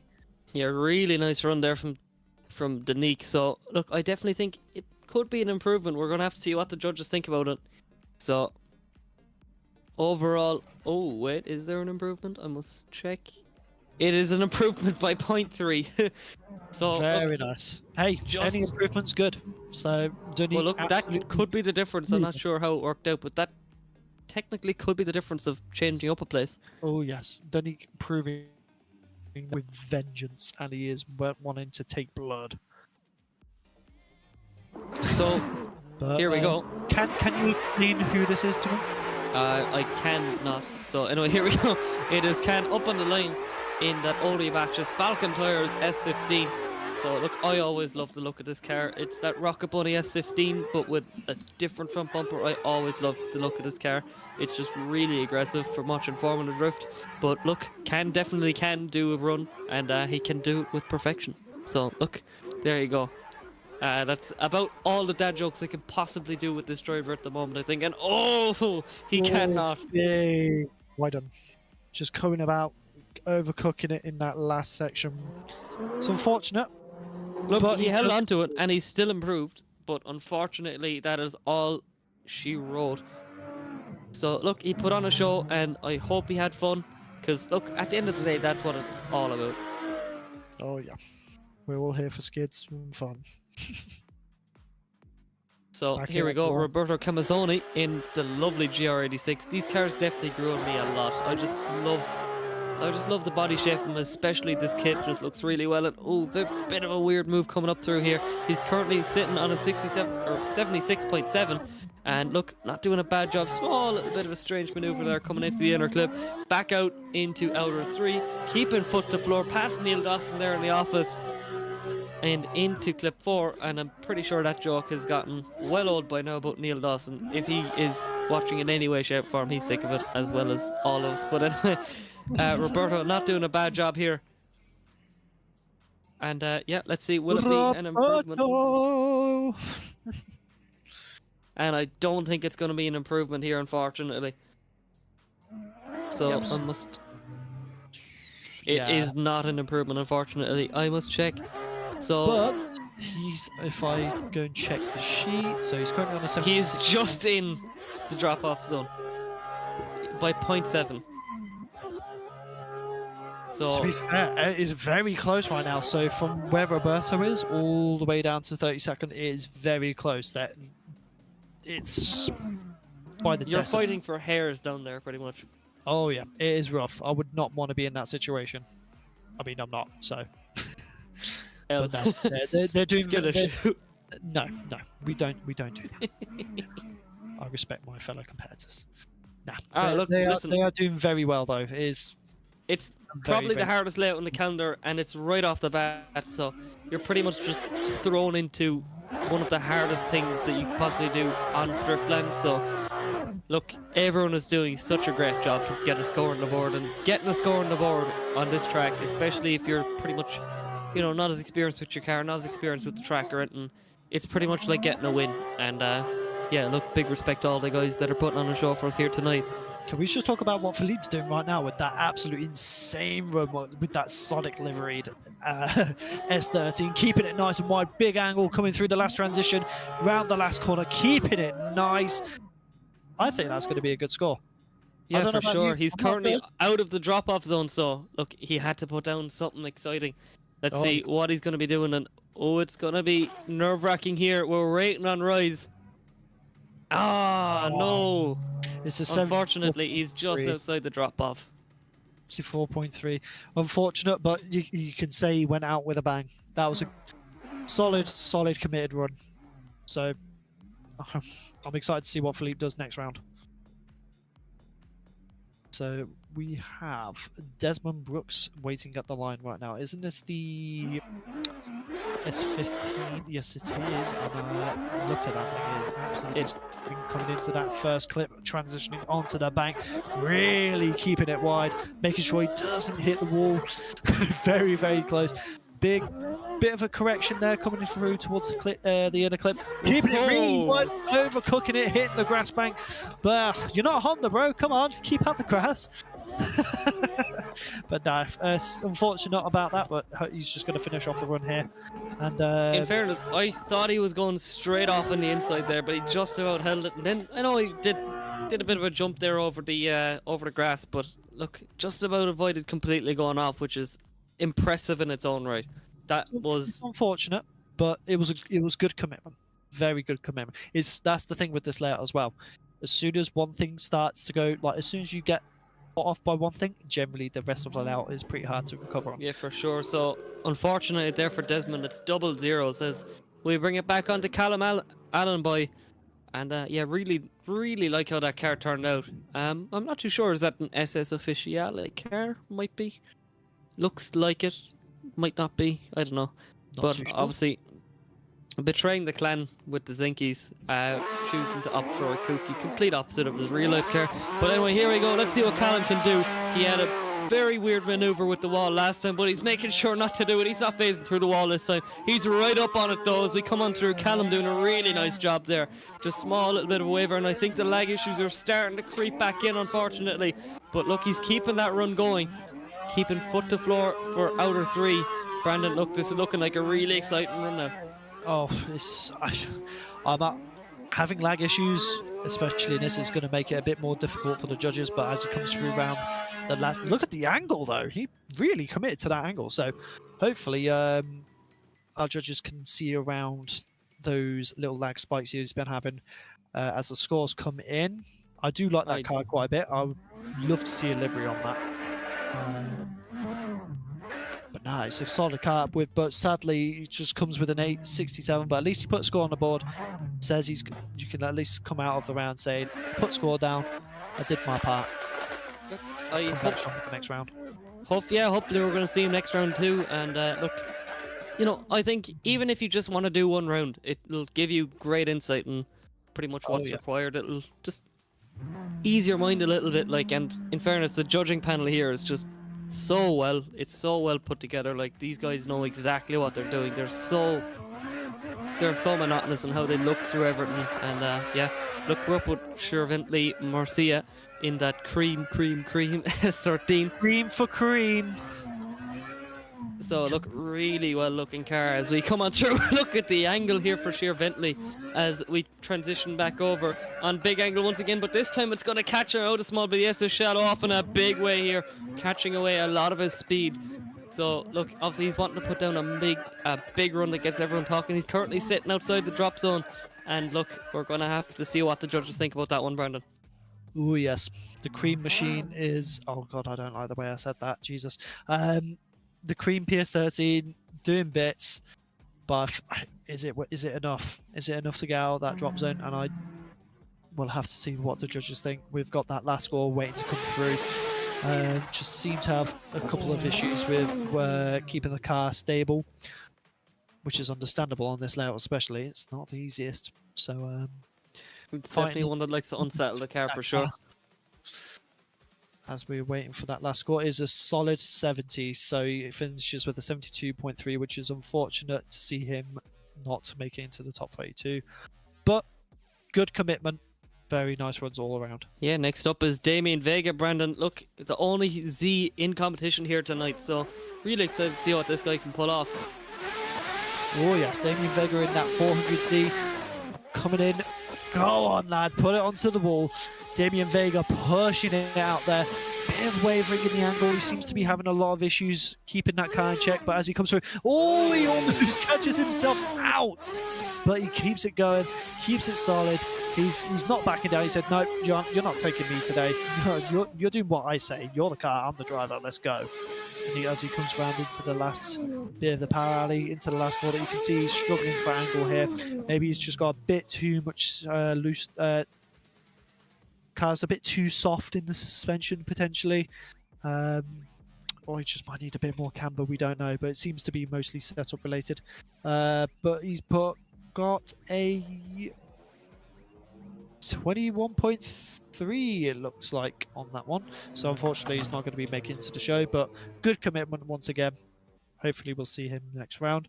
But once again we got Liam Scahill in that big boy Sora. And let's see if he can make it worthwhile. I wonder does this still have a 1 easy. So anyway, here we go. Liam Scahill there in the Toyota Soar. Love the look of these cars. I apparently would like to say I nearly prefer them to a Supra. I just love the look of these cars, and look, Liam is definitely making it look good as he puts down a banger first corner. That Wild Monkeys Toyota Soar or SC300 or 400, whatever you want. As we come in through here, past the offices now, keeping foot to floor. This car looks absolutely awesome. I just love it, and it's once again our only Soar in competition here tonight. Just slowing it down a bit much there from what I've seen. Obviously, it's a big car to hook through Danger Alley here tonight, and yeah, Brandon, really exciting run. Yep, wicked piece of kit that is. The modelling once again done by Wild Monkeys themselves. They just put a lot of commitment into their builds, and yeah, Liam doesn't seem to have had much practice, so he's done really well for how little practice he's had. But sadly, he's ended up with a 73.3. But really good performance from Liam. Just a shame that it wasn't quite enough to get into the top 32. But hopefully, we'll see him next round, and hopefully, I want to see that Soar adore some people, man. Let's go. Yeah, for sure. Like, look, it's such a big car, and we have seen a lot of the bigger cars in competition kind of struggling, especially with how tight the track is in sections. But anyway, it is going to be Edward Alexander who's up off the line now in that green Nissan Silvia S15, plain green, just nice and stylish. Is that a public car? I'm not quite sure. Yes, it is. So there you go. Once again, joining a few of the lads. This time it isn't a blue one, which is respectable. In fairness, there's been a few blue ones, and he's changing it up with the green. So yeah, not doing a bad job here in the 2J S15.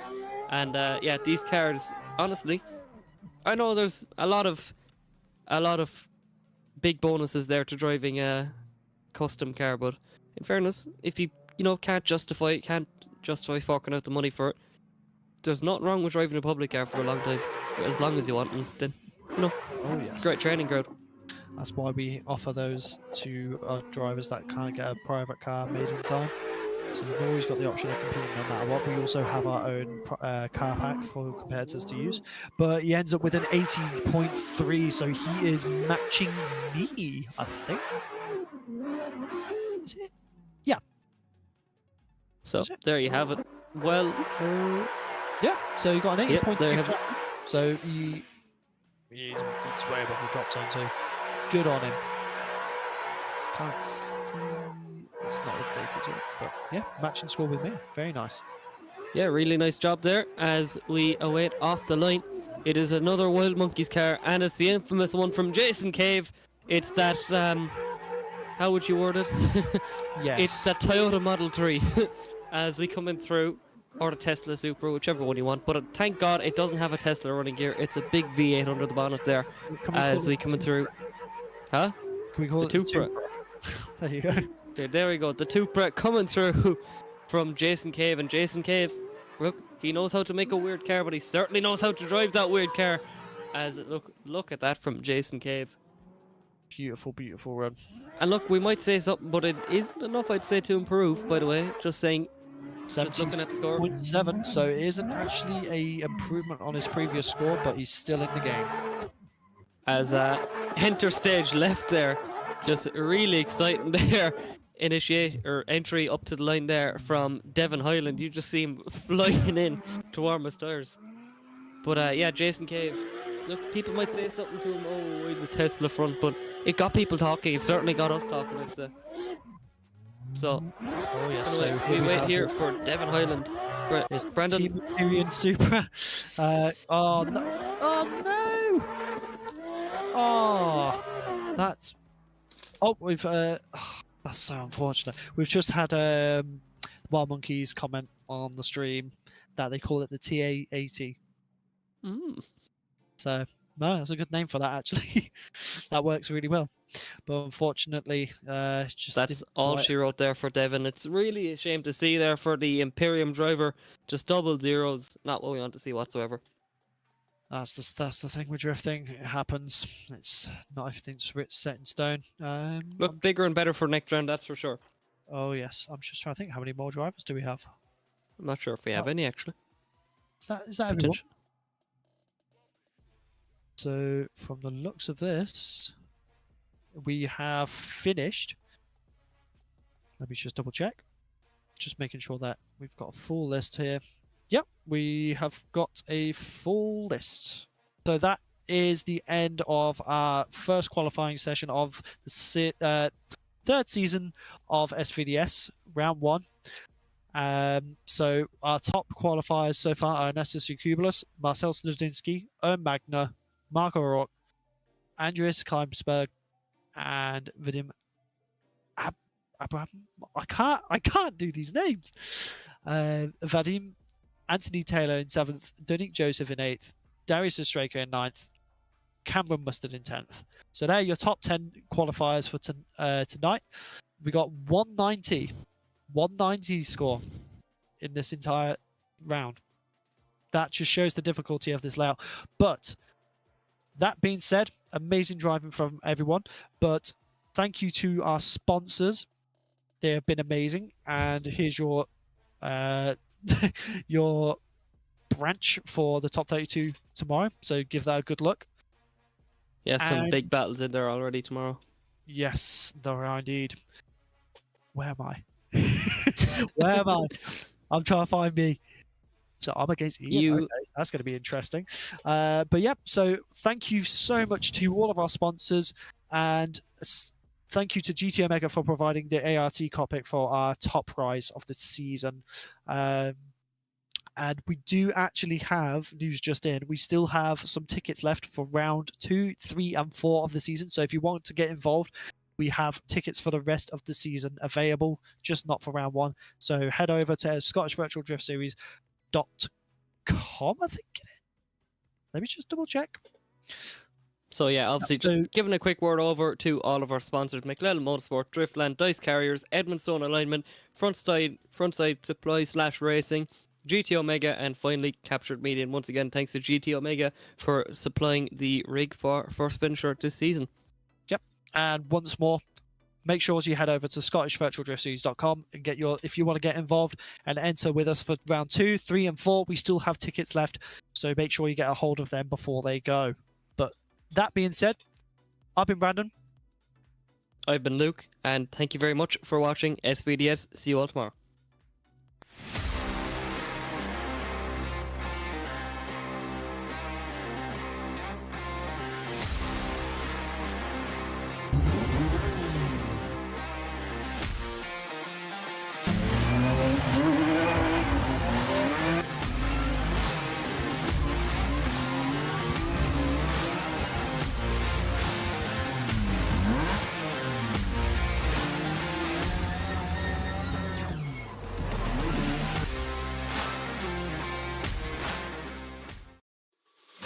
Are you ready?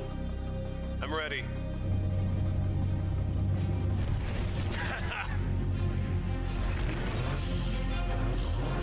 Let's go.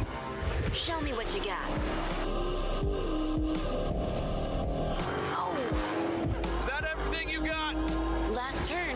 Catch me if you can. That was great. That was a good game. Unlock true experience with GT Omega.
GT Omega.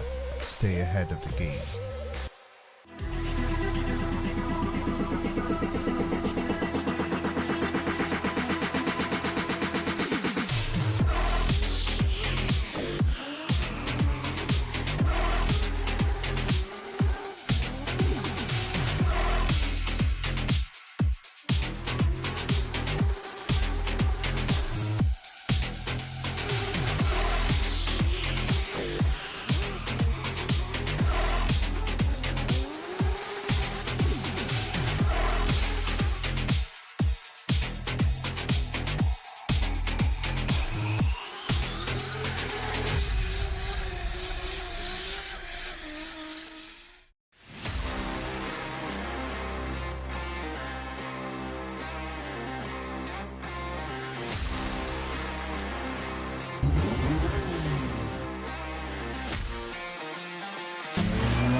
Are you ready?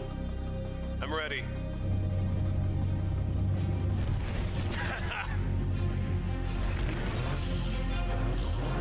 Let's go. Show me what you got. Oh, Is that everything you got?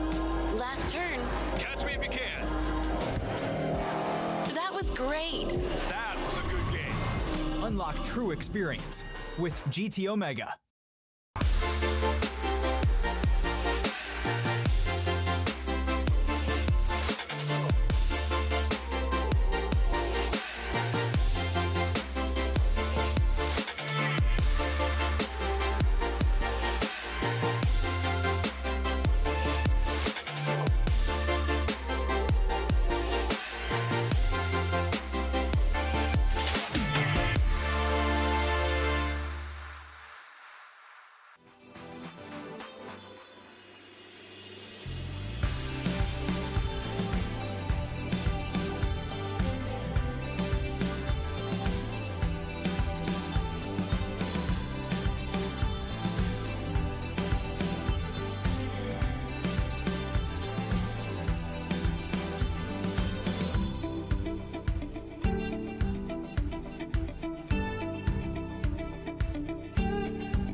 GT Omega.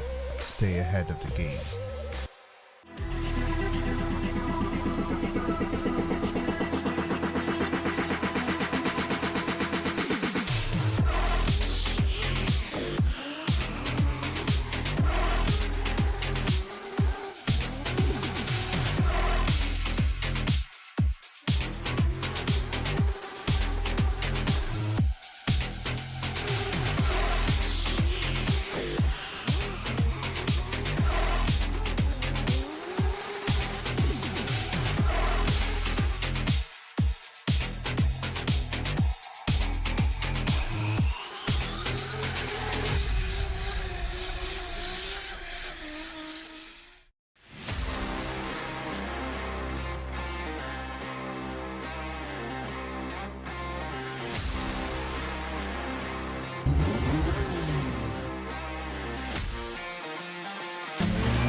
Are you ready?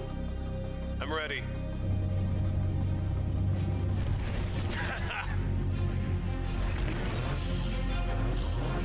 Let's go.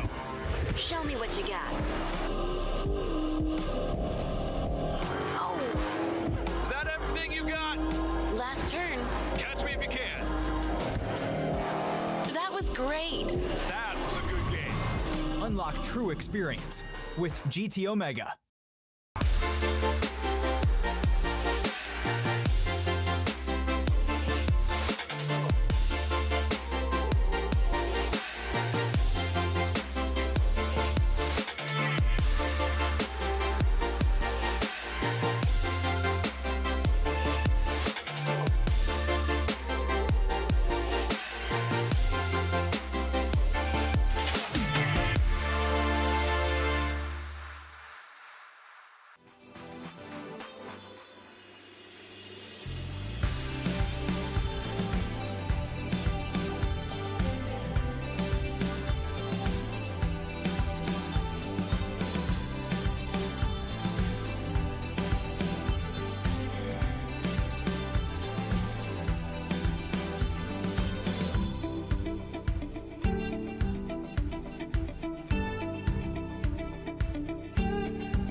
GT Omega.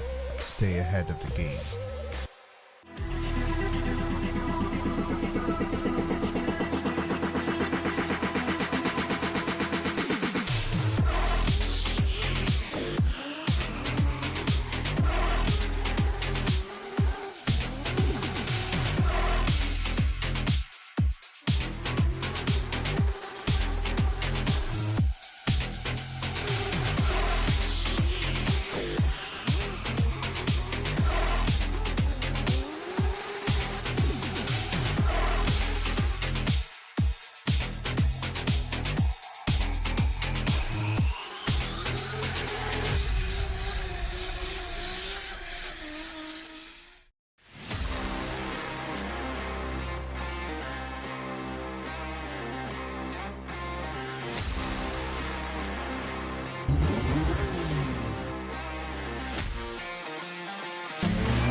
Are you ready?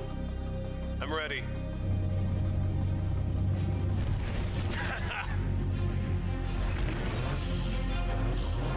Let's go. Show me what you got. Oh, Is that everything you got? last turn. Catch me if you can. That was great.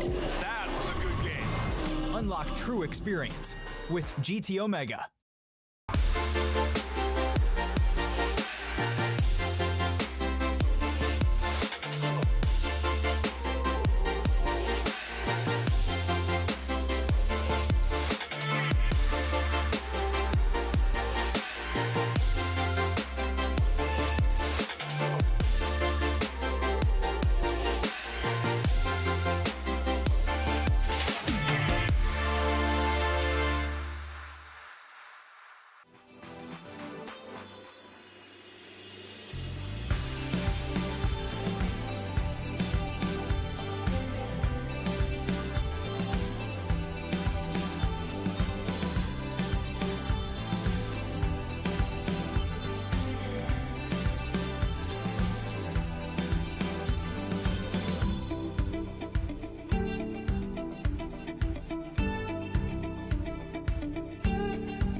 GT Omega.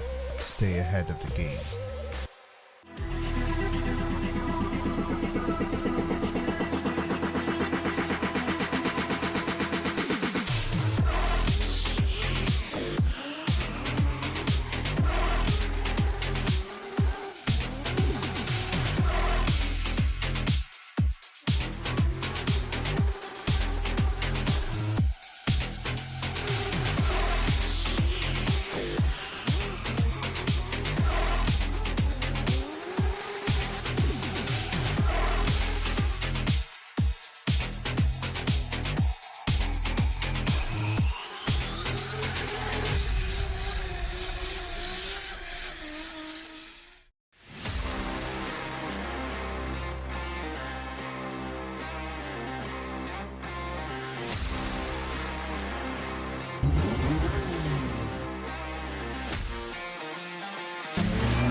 Are you ready?